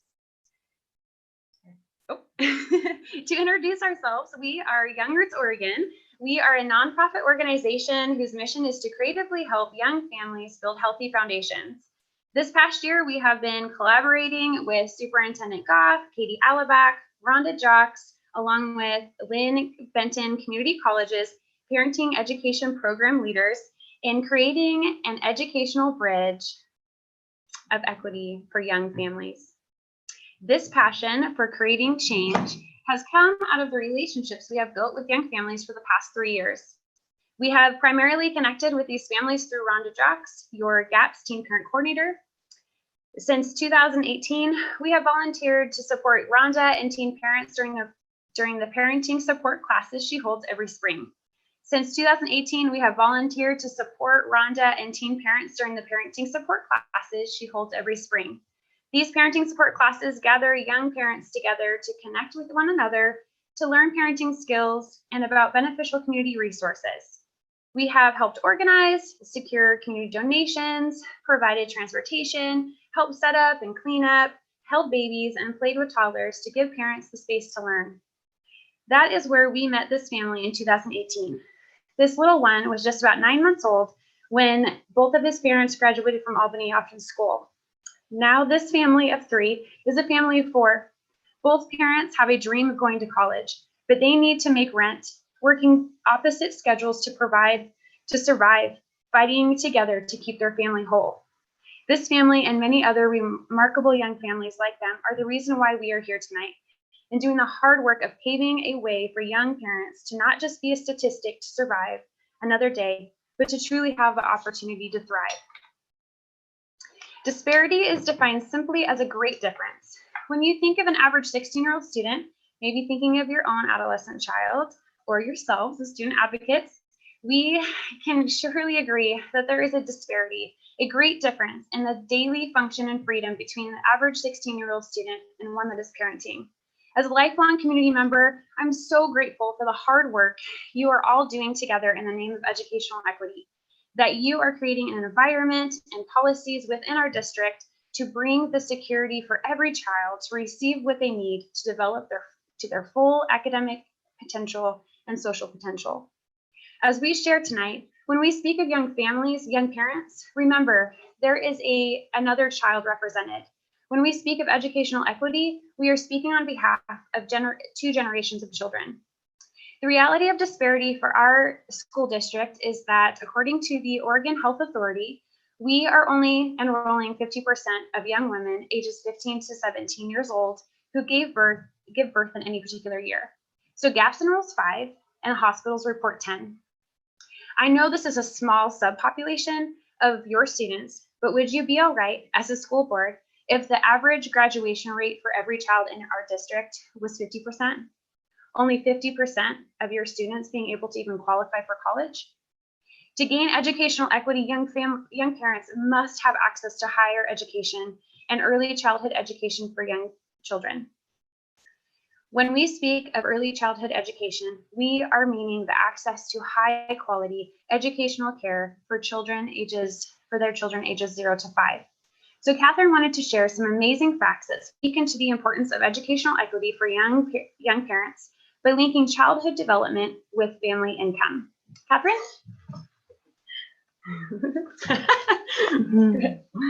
Our brain grows faster in the first 5 years of life than it ever will again, and our experiences are what shape our brain. Good brain development is reliant upon having strong, healthy, and consistent experiences with our caregivers. Income statistically has a lot to do with how well our brain develops. Children from high-income families learn 30 million more words by age 3. They spend 1,300 more hours in educational spaces like libraries and museums. High-income families are able to spend thousands of dollars on preschool and educational enrichment, enabling their children to be 2 years ahead in language development over their low-income peers by day 1 of kindergarten. Research shows that an educated parent leads to a higher income for a family and healthier social experiences for their children, which leads to strong brain development. Thanks, Catherine. Yet the Oregon Health Authority reports that only 19% of mothers of any age in our county earns a college degree. When we take our average college rate of 19% of mothers in reference to our 40 teen mothers ages 15 to 19 years old, we determine that an average of 18 mothers will earn a college degree.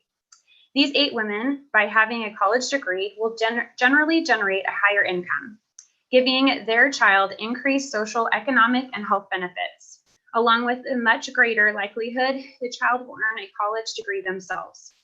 I celebrate these 8. But in celebration, we also have to mourn the 32. We have to mourn as a community that every year we set young families up to fail. We judge them for being dependent on the system, yet we don't make the investment to create a working bridge of educational equity. These hands here are a mother and daughter who live in these tensions, as this mother has had to choose between her high school education and motherhood. Our solution of creating a bridge of educational equity for young parents and their children is the Young Parent Educational Partnership.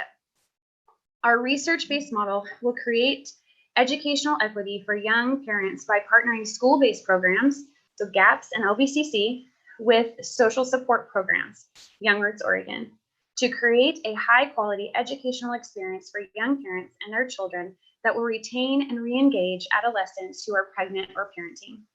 The Young Parent Education Partnership would encompass early childhood education, parent education, and a community resource hub under one roof.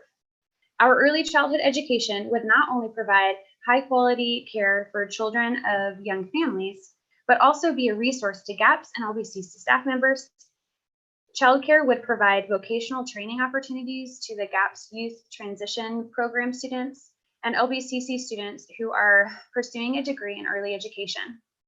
Young parents would have the opportunity to be present on site with their child, being able to access their child at any time, which decreases anxiety about their child's safety, supporting a healthy bond of breastfeeding and shared meals, learning parenting skills alongside achieving their educational goals, earning a high school diploma and associate's degree under one roof, no longer having to choose between their child and education.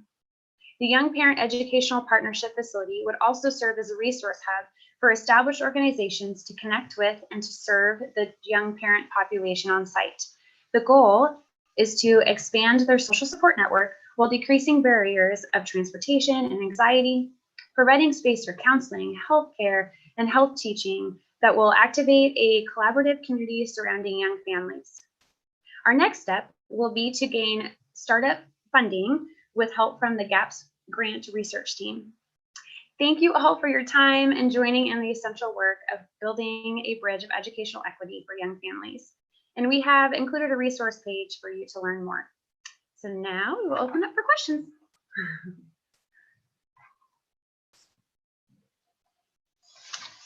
Take your presentation. I don't know that I can see everyone, so if there are questions, if you can put your hands up in board book.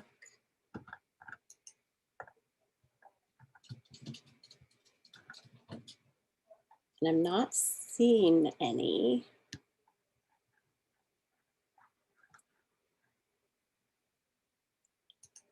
Director Ward.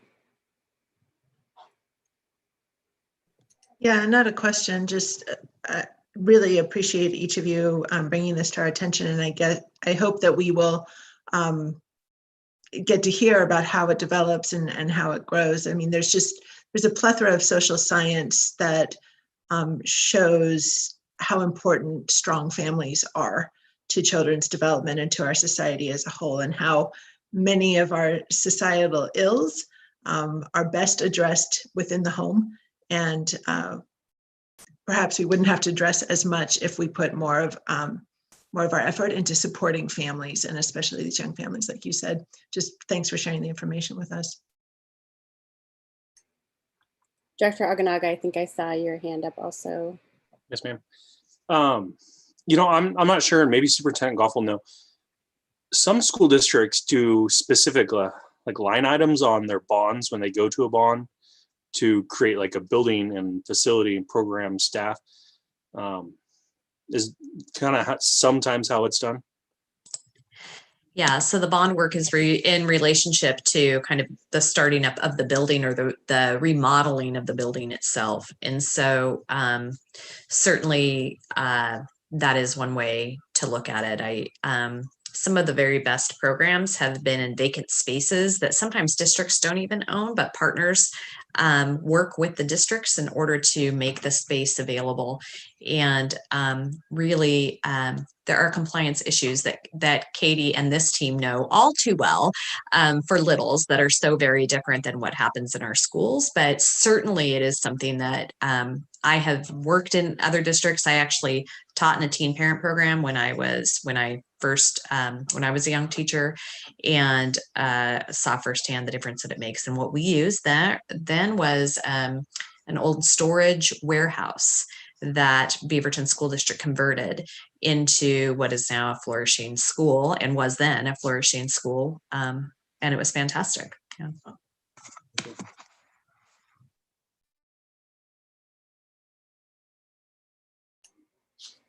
I will just share, and I don't know, Andrea, if you guys have seen this book or not, but there is a family friend of ours, actually, whose daughter just had a book published, and she is in the Eugene School District. She went to a Springfield school, I believe, and just graduated from U of O recently.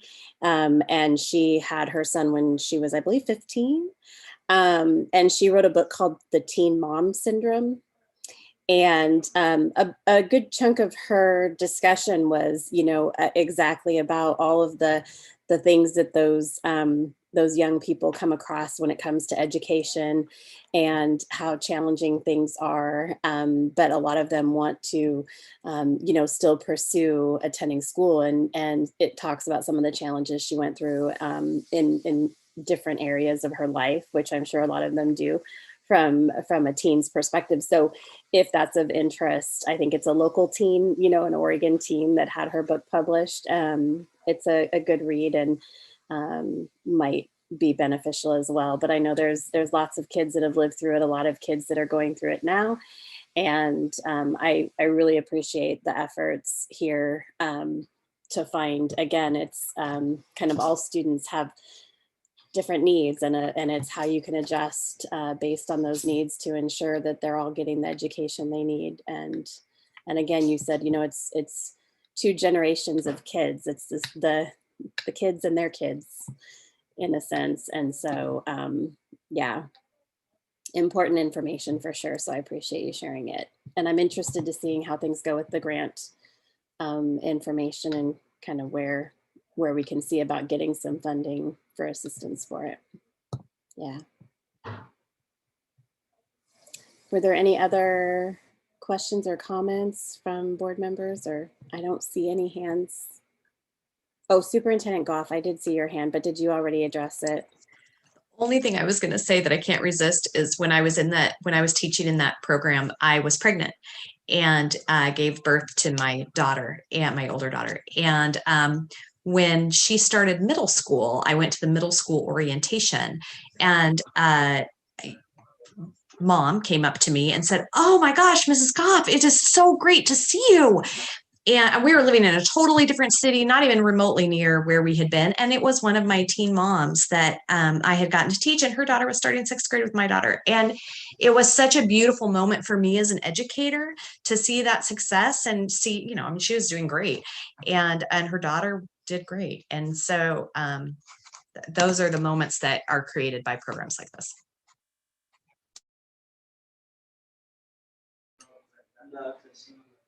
All right. Well, thank you very much. You guys are doing great work. I am excited to see how things continue to progress and how we can partner for this effort for sure. Yeah. Thank you guys both. All right. I think that brings us on to our secondary school summary really quick, which is, I'll pull this up here. I think is Carrie. Oh, yep. It will be Carrie, welcome. Oh, yeah. Madam Chair, members of the board, Carrie Tatum, I know she's come before the board before, and she'll just be giving a quick overview for middle school specifically tonight.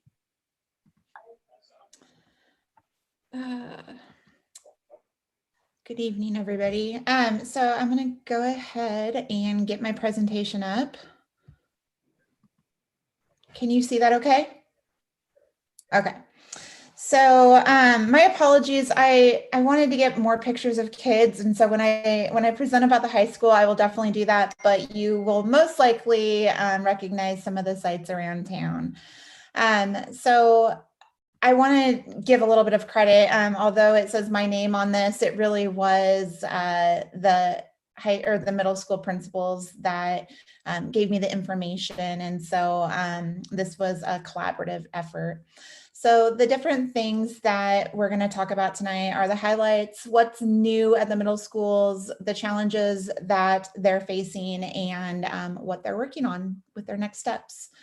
So all 4 of the schools really are focusing on clubs and getting kids involved in different ways. And so some of the things that Calapooya and Tristan Heisley started was esports, and it's neat because it's going to the other schools. And so I know that North Albany is starting it as well.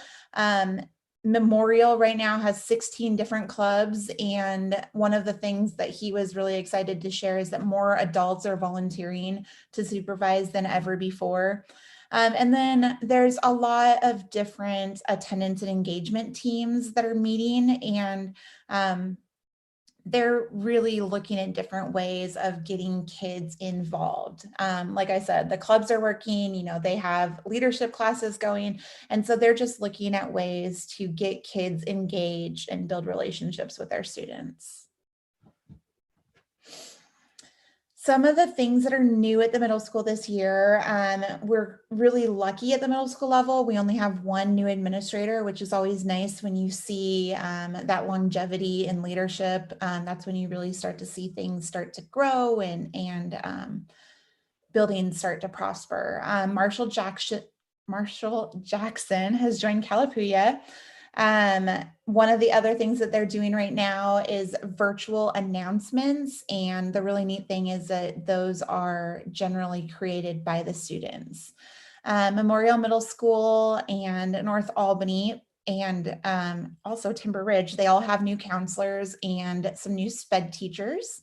And Timber Ridge wanted to highlight the fact that they have several teachers that are teaching new grades or content areas due to the comprehensive distance learning.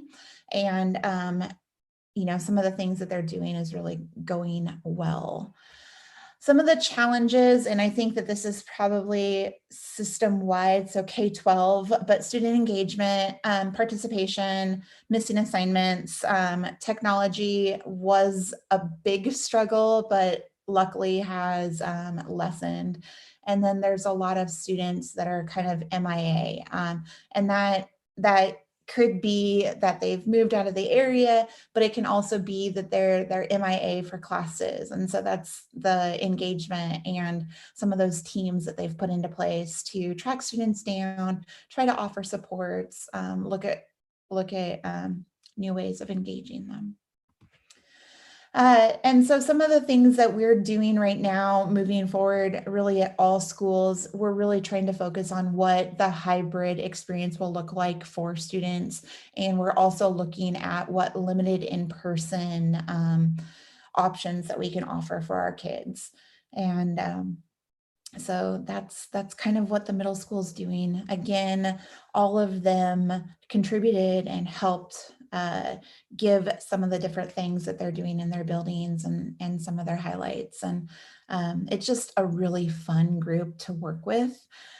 They really do really think about the issues and, you know, ask so many different questions and kind of get down to what's most important. And so I've really seen that with the thought out plan that they came up for their comprehensive distance learning. And I'm seeing that happen again as they're working through, you know, what hybrid learning would look like. And it seems like with this group, they're really always putting their students first. So are there any questions that I can answer?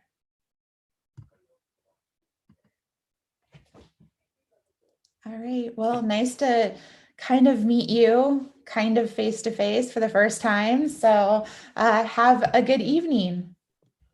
I had a question. Okay. Actually two, and they're just really short. Thanks, Carrie, for bringing this to us. So right now is limited in-person instruction happening at all 4 middle schools or no? As far as SPED, I believe that's happening at all of the middle schools. I know that Timber Ridge is starting to bring in more people for social emotional assistance and counseling services. And the other schools are starting to look at things that they can bring in. Of course, this shutdown and closing the school, you know, that kind of, it's just, you kind of have this give and take, but we're really starting to look at what we can do and how we can help students in the second quarter. So it's a matter of expanding those offerings as opposed to just starting them up. Okay, thanks. And then are those your photographs? Is that a hobby of yours? Oh gosh, no, I wish I took pictures that good. No, those are Google searches. So no, Google has so many different pictures out there. I probably should have photo credited it, but since they're online, I'm hoping that I'm not getting in any trouble. No, we won't tell on you. No, they're just really lovely. Thanks. Yep. There's some really great pictures of Albany out there, and the bridges and some of the running trails and paths are, some of the things that I'm interested in. So, and it's kind of fall, and yeah.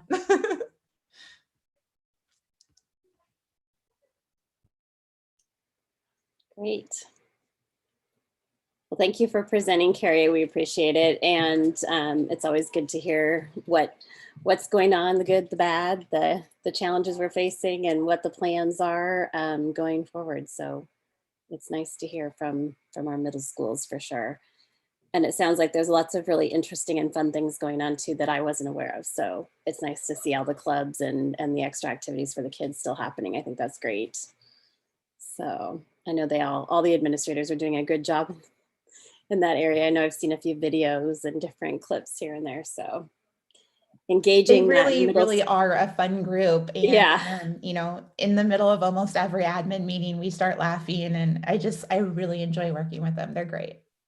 That's great. All right. There's no other questions or comments that I see. I'm going to have us take a quick 10-minute break. So before we get into our next, which I think is our consent agenda and old business and new business, which always kind of runs us a little longer. So I will give us a 10-minute break. Let's plan to come back at, let's just do 10 after. So 8:10, that actually is 13 minutes. So, all right, we'll see you at 8:10.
right, I think we have everyone back with the exception of LJ, who had to disconnect at 9. And he said good night to everyone. So, and we do not have any comments from the public tonight. So that moves us into our consent agenda, where we had just personnel, the minutes from our last meeting, and our monthly financial report. Were there any questions or comments or needs on any of those adjustments or anything? Nothing. So if not, that passes with unanimous consent and moves us into old business. And the first item was our board policies. These were the ACB, All Students Belong, ACB, Unmanned Aircraft or Drone, the GBL for Personnel Records, and the GBLA, which was the disclosure of information. First off, were there any comments or adjustments from those that presented those policies to us? No changes that were received? Okay. So then we are to our board members. Was there any additional comments or questions? Okay. So we will take a motion, and we will need to do these independently, correct? Each one as a separate. Okay. Okay, I can make a motion. So each one separately? Yes. Okay, so then I make a motion to approve.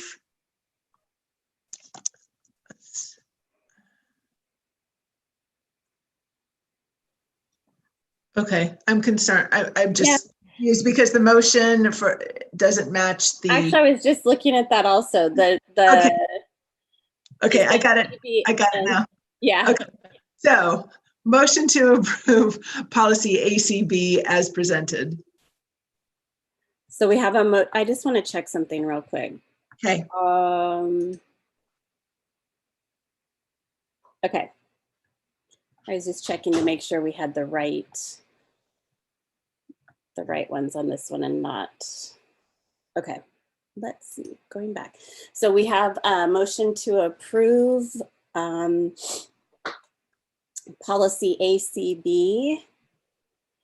Let's see, Director Aganaga. Aye. Director Ward. Aye. Vice Chair Thompson. Aye. And Esperanza. And then I am also aye, so that one passes with unanimous consent. Okay. Motion to approve policy ECACB as presented by staff.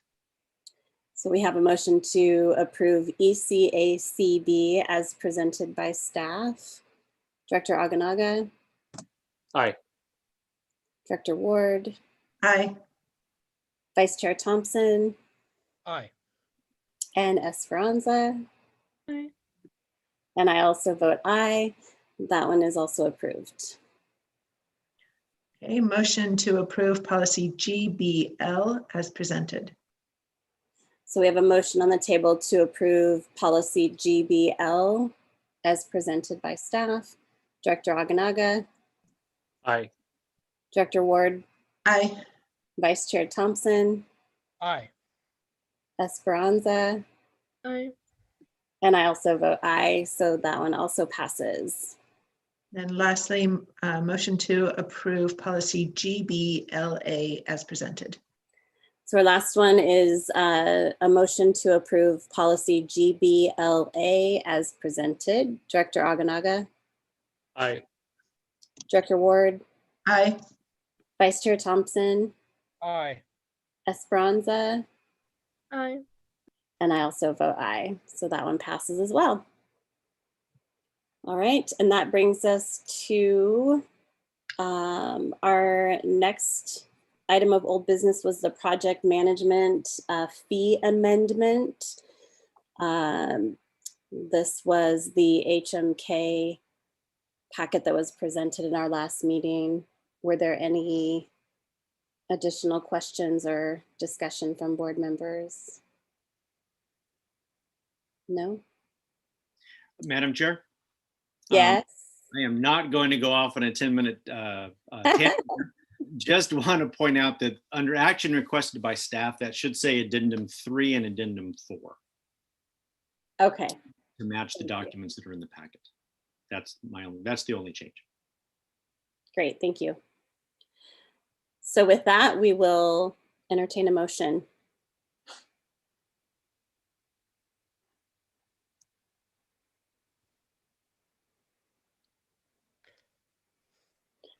Vice Chair Thompson. Yeah, I move to approve contract addendum 3 in the amount of $310,754,000 and contract addendum 4 in the amount of $88,121 with HMK Company. There's a motion on the table to approve contract addendum number 3 in the amount of $310,754 and contract addendum 4 in the amount of $88,121 with HMK Company. Director Aganaga. Sorry, ma'am. So on my thing, it says number 1 and number 2. Am I looking at the wrong thing? No, that's Director Allen just reiterated that should have said 3 and 4 to match up with the. All right, I was reading and then. That's okay. That's okay. So aye. Okay, thank you. Director Ward. Aye. Vice Chair Thompson. Aye. Esperanza. Aye. And I also vote aye. So that motion carries and is approved.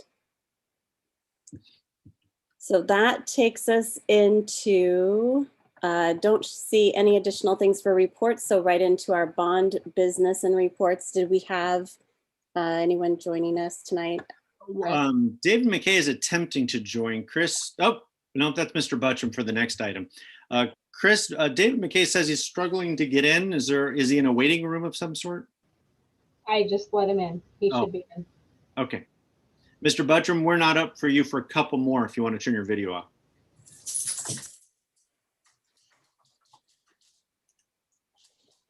Okay, so the first thing it looks like on our list is the West Albany High School change order number 14.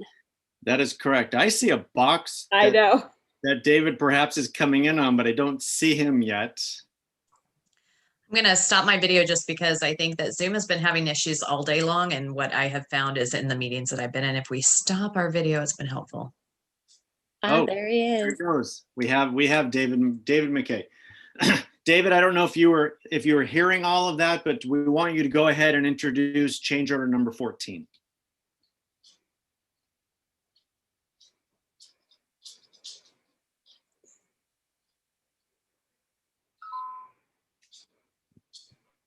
David, can you hear me? We can hear you now. Okay, I'm sorry. Having troubles today. So we have change order 14 and change order 15 before the board. These are many of the items that we have a brief description for you in each of those. I hope that you've had time to review those. I'd be willing to take any questions you might have in regards to them. And I think that Doug Pigman is also available for questions if any of you would have any.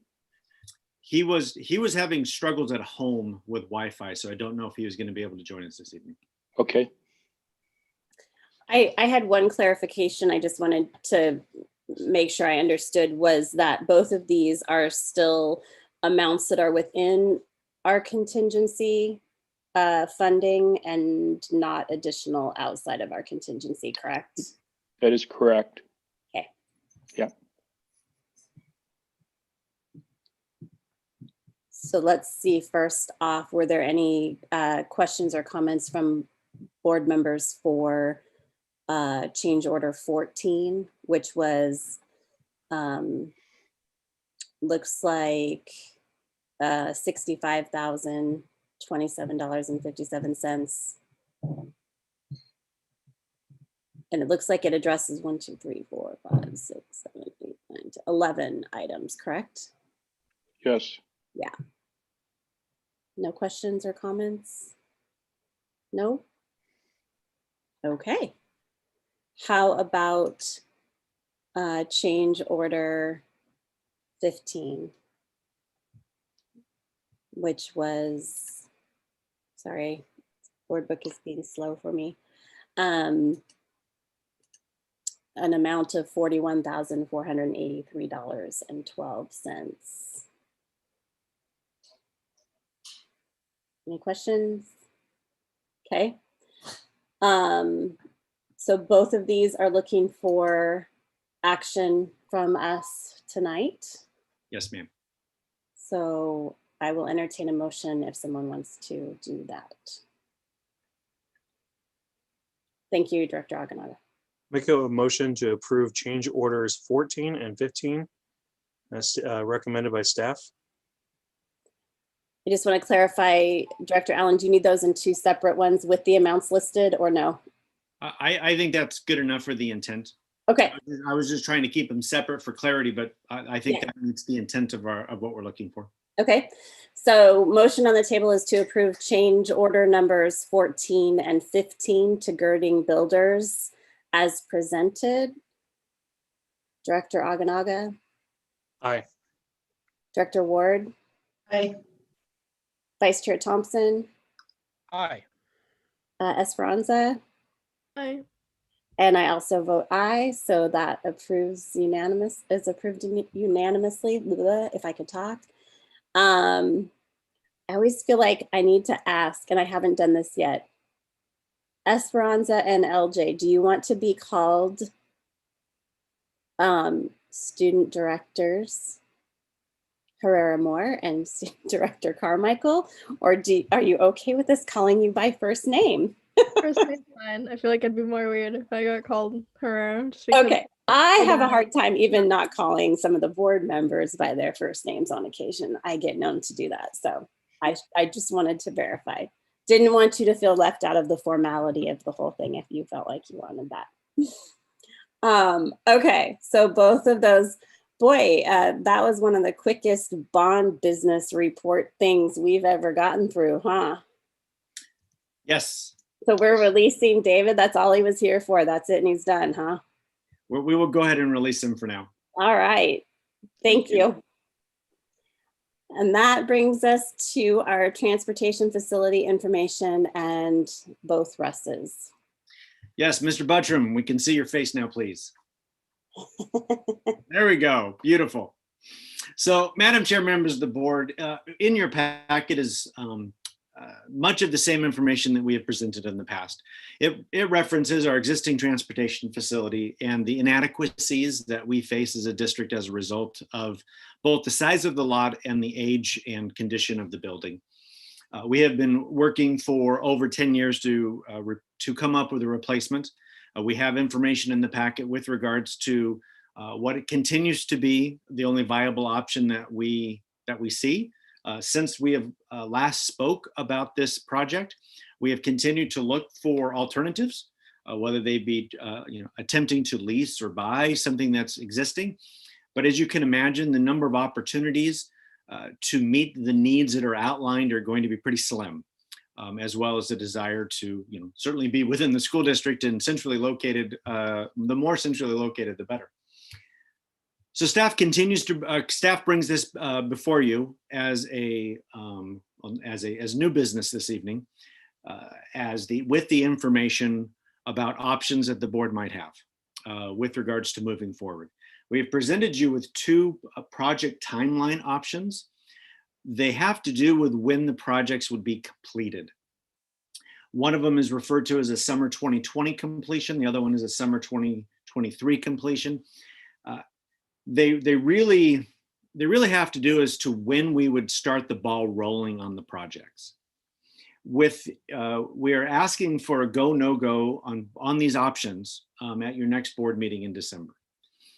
If the decision was to go summer 2022, we would move immediately into the process of getting a contractor, getting bids, moving forward with the project, and we would have completion in fall of 2022.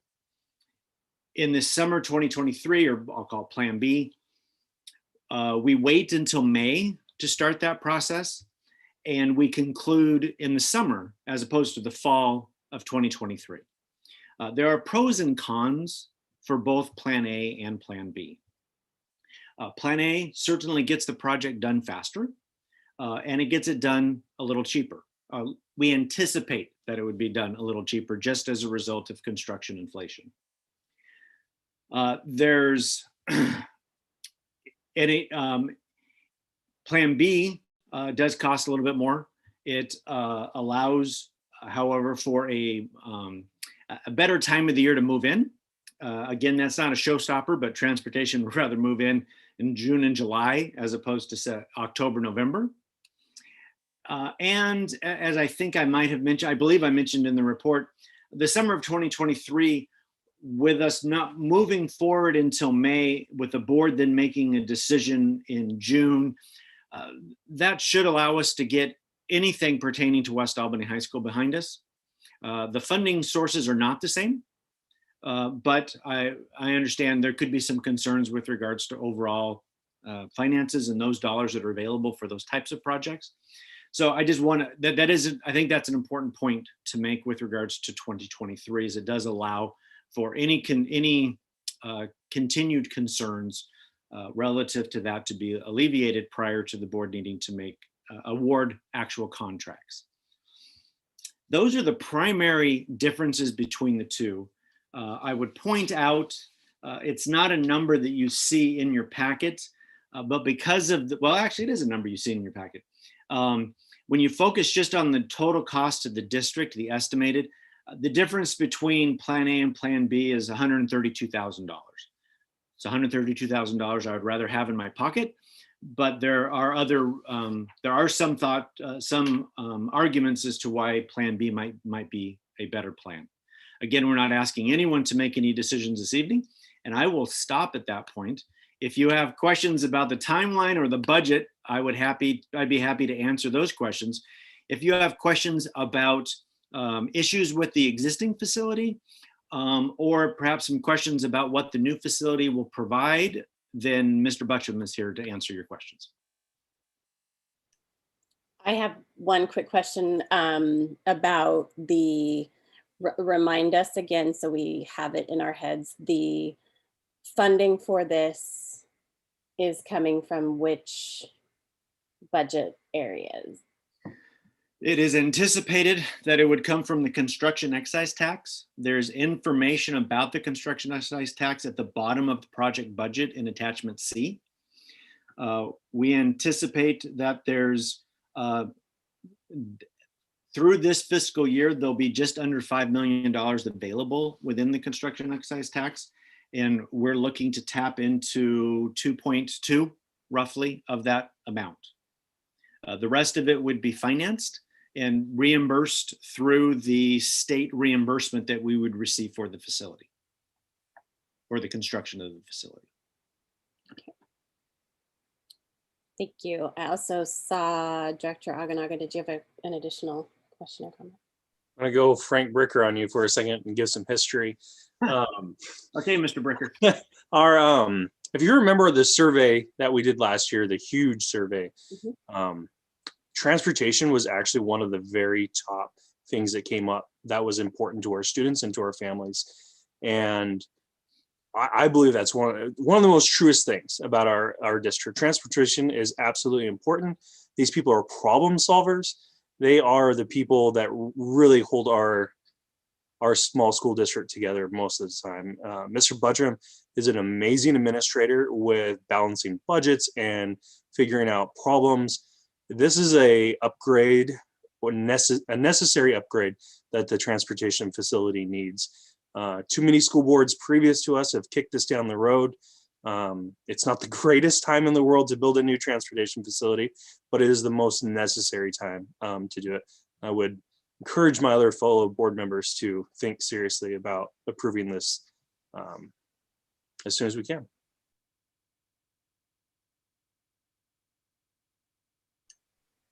I think there's no Oh, go ahead. Well, I appreciate that from Director Aganaga, and I think it may be helpful to board members who have not yet visited the transportation facility to take a tour. I'm sure Director Buttram would be more than happy to lead you through a masked up tour. I would concur with Director Aganaga. I think that the earlier timeline is one that is the better option, not just for finance's sake, but for the need of staff and stability. So, but you'll see that in December. Well, we know where she's we know where she's coming down. So to put that back on, Director Allen, can you coordinate the possibility of finding a time or something that might work to be able to make that offer up and see if there's some way we can get out and see? I don't think it would take very long, but just a visual sometimes is very helpful for people to see what we're dealing with today versus what we would be looking at for the future. That'd be great. Director Buttram and I'd be happy to make that happen. Just out of curiosity, is this something that is a morning, an afternoon, a late afternoon? I'd say early evening, but since it feels like it's midnight at 5 o'clock, that's probably not a good option. Probably ought to see it during the daytime. For me, I would prefer something around the noon hour, just because those of us that are still working could probably break away for a daytime thing during the somewhere-ish between 11 and 1 kind of thing. Okay. I don't know how the other board members feel, but that usually works for my schedule best if we don't do an evening thing. But if there's something in there. All right. So we will get something out to the board members. We'll look at something around the noon hour. Yep, a picture is sometimes worth 1,000 words. Yeah, thank you. And we did just have Esperanza leave us for the night. So those of us that were waving goodbye, we weren't telling you to, go away. We were saying our goodbyes to Esperanza as she was going. I was trying not to take it personally. So if there's no other questions regarding the budget or the timeline, we will turn it over to our other Russ, Director Buttram, to give us the rest of the information. Madam Chair, members of the board, thank you for the opportunity just to weigh in on this issue. And Director Aquanaga, thank you for your vote of confidence in the needs of the Transportation Department. Director Allen has done a pretty good job laying this out in the diagram and showing kind of the history of this piece. The one thing that I would highlight for the board, for those who haven't necessarily been down in the weeds on this, is the photograph that Director Allen included on page 2, which shows the current facility and the outline that's around it. The things that I would highlight, if you're not familiar with it, is the building that's shown there was built in the 70s. And at the time that building was constructed, there's 34 covered parking spaces that are left in that building. We stole a couple for a break room at some point. At the time it was built, the buses fit in there. And I say that meaning both in terms of the number, and the buses would physically fit in the garage and you could close the door. No longer do the buses actually physically fit in the garage. And as you can see from the photograph, and this was in 2010, we had already started to kind of cheat beyond the boundaries of the building and get out and take over the employee parking area where you see all of the buses in that photograph, and have now pushed the employee parking out into the broader community, which doesn't always go so well for us. So even 10 years ago, we were reaching into our bag of tricks to make this thing work. My biggest concern right now is I feel like we're kind of starting to run out of tricks. We're hiding buses at schools and moving things around and trying to do that in order to build the capacity that we see a need coming for.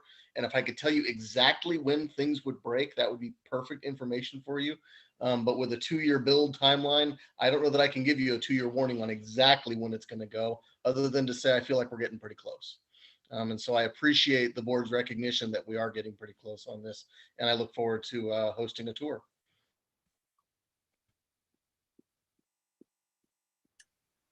Thanks. Were there any questions? I know there's a lot of information in the packet we have that most of us have looked at and we've seen before, talking about what the issues are and kind of some of the urgency needs for this approval. So any other questions? If not, this is coming to us as new business and will come back to us at our next meeting as old business. So if you do have questions in the interim, please get those to Director Allen, and he can follow up with us independently on that. If there are questions, please email them to me. Thank you. Perfect. All right. That moves us into our OSB. Oh no, yes, board policies. Sorry, I'm jumping ahead one. We have Director Larry and Assistant Superintendent Harlan with 2 additional policies for tonight. Yes, Chair Butzner and members of the board, I'll go ahead and speak first since my policy is listed first there. It looks like these are 2 policies related to communicable diseases, one for staff and the other for students. Speaking to the staff one, this is frankly a result of some rule changes by the Oregon Health Authority, primarily recognizing COVID as a reportable disease. And so OSBA has highly recommended that we update these policies. And so what you see not only reflects the changes, but also updating our policy to the current OSBA model. And Chair and members of the board, for the communicable disease policy for students, the update on that is required by OSBA, and you'll see subsequent new OAR in association with that, again, around communicable diseases and districts having an emergency plan as it relates to declared public health emergencies.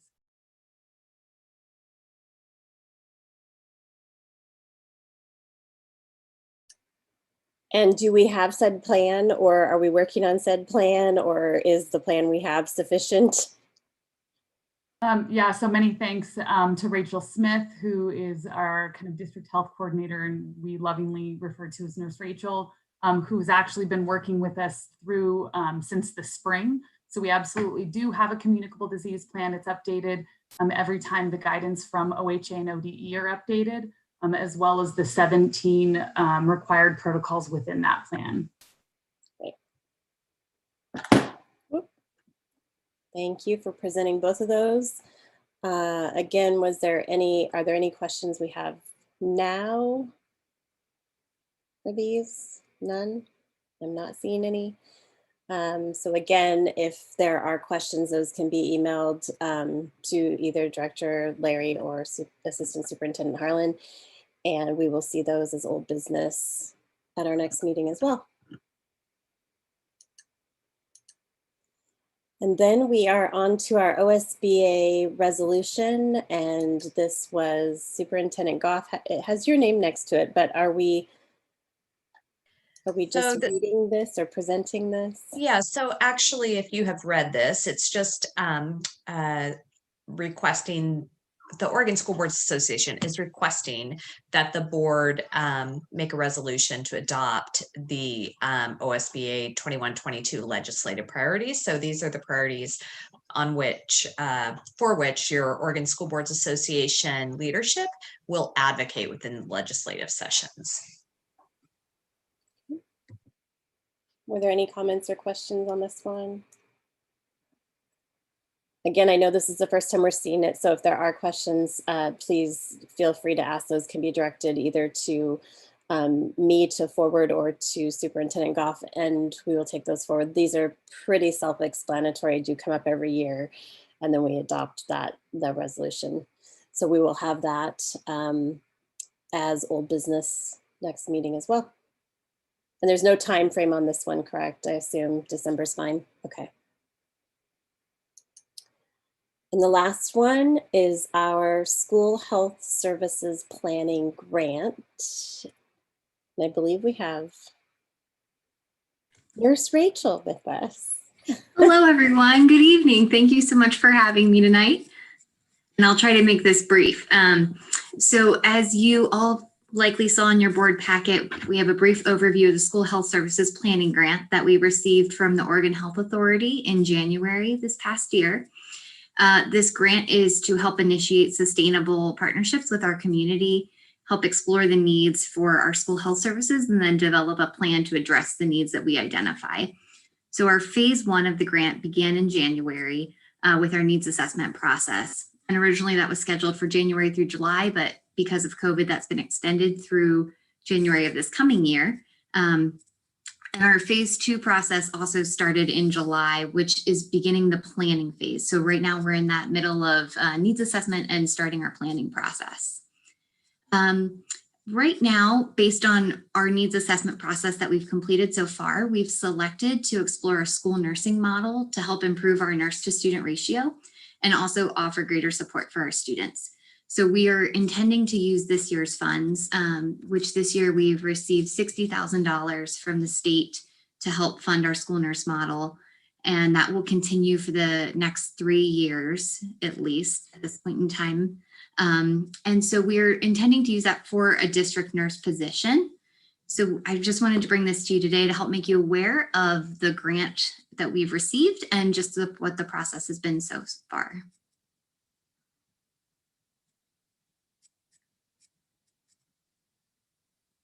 Does anyone have any questions on that? I have a quick question. Do we know what the next phases would be as far as, are we able to continue to pursue additional grant funds and what that looks like and what kind of dollar amounts are available? I know that many of us obviously have some heart around the mental health issues and some of those types of things that are kind of hitting our kids pretty hard these days. So I'd just be interested in also knowing what kind of next steps look like for us.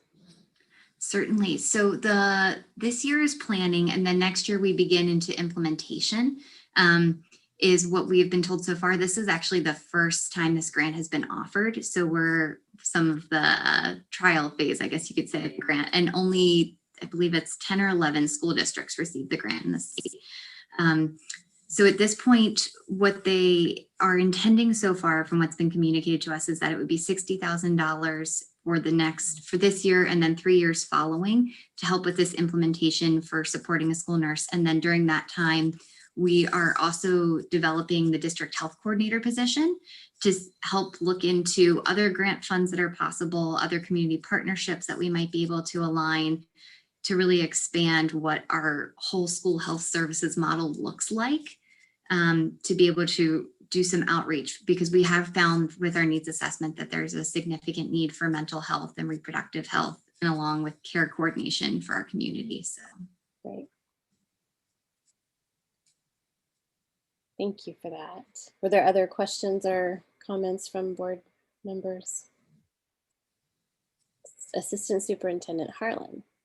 I just didn't want to miss the opportunity to just extend my deep gratitude and indebtedness to Rachel, not only for the work on all of the protocols and the updated logs and the screenings and all of the things that we have to do, but this is just another great example of, I just appreciate her work and really actively looking for different partnerships and grants for our district to be able to build just more robust systems for students. And so I just, we are just so lucky, and I'm just so deeply appreciative of the way that she's connecting us with just different opportunities and all of the work that she does, because she thinks of all of the things that the rest of us don't necessarily even have the detail for in that way. So just super appreciate her. thank you so much, Assistant Superintendent Harlan. That was very nice. All right.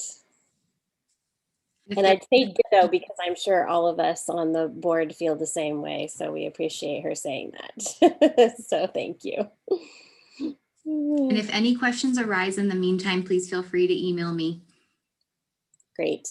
Is there, I just want to reiterate, so this is coming to us as new business. Is this something that needs to be approved? I didn't see any kind of a motion or anything. It was just presenting the information to us. Okay. I just want to be clear that nothing needs to come back at the next meeting. And I think this was an addition that was a little later addition to your agenda tonight to make sure that we could get it on new business and have the opportunity for it to come back for old business, because at that point in December, I think we will need we will need board action. So we do need a board action in December at our Mhm. next meeting, yes? Okay. To approve it. That's what I was clarifying. So perfect. We will have that one coming back. So also if there's additional questions, please, board members reach out by email and ask those questions prior to our next meeting. All right. So that moves us into, we have our other business, which is just our ARs that were associated with, I think, the 2 new policies. So if there's nothing further, I think we can be done for the evening. I'm seeing heads shaking no. Okay. I will adjourn our meeting at 9:47 p.m. and we will see you all Wednesday at our budget planning meeting. All right. Bye, guys.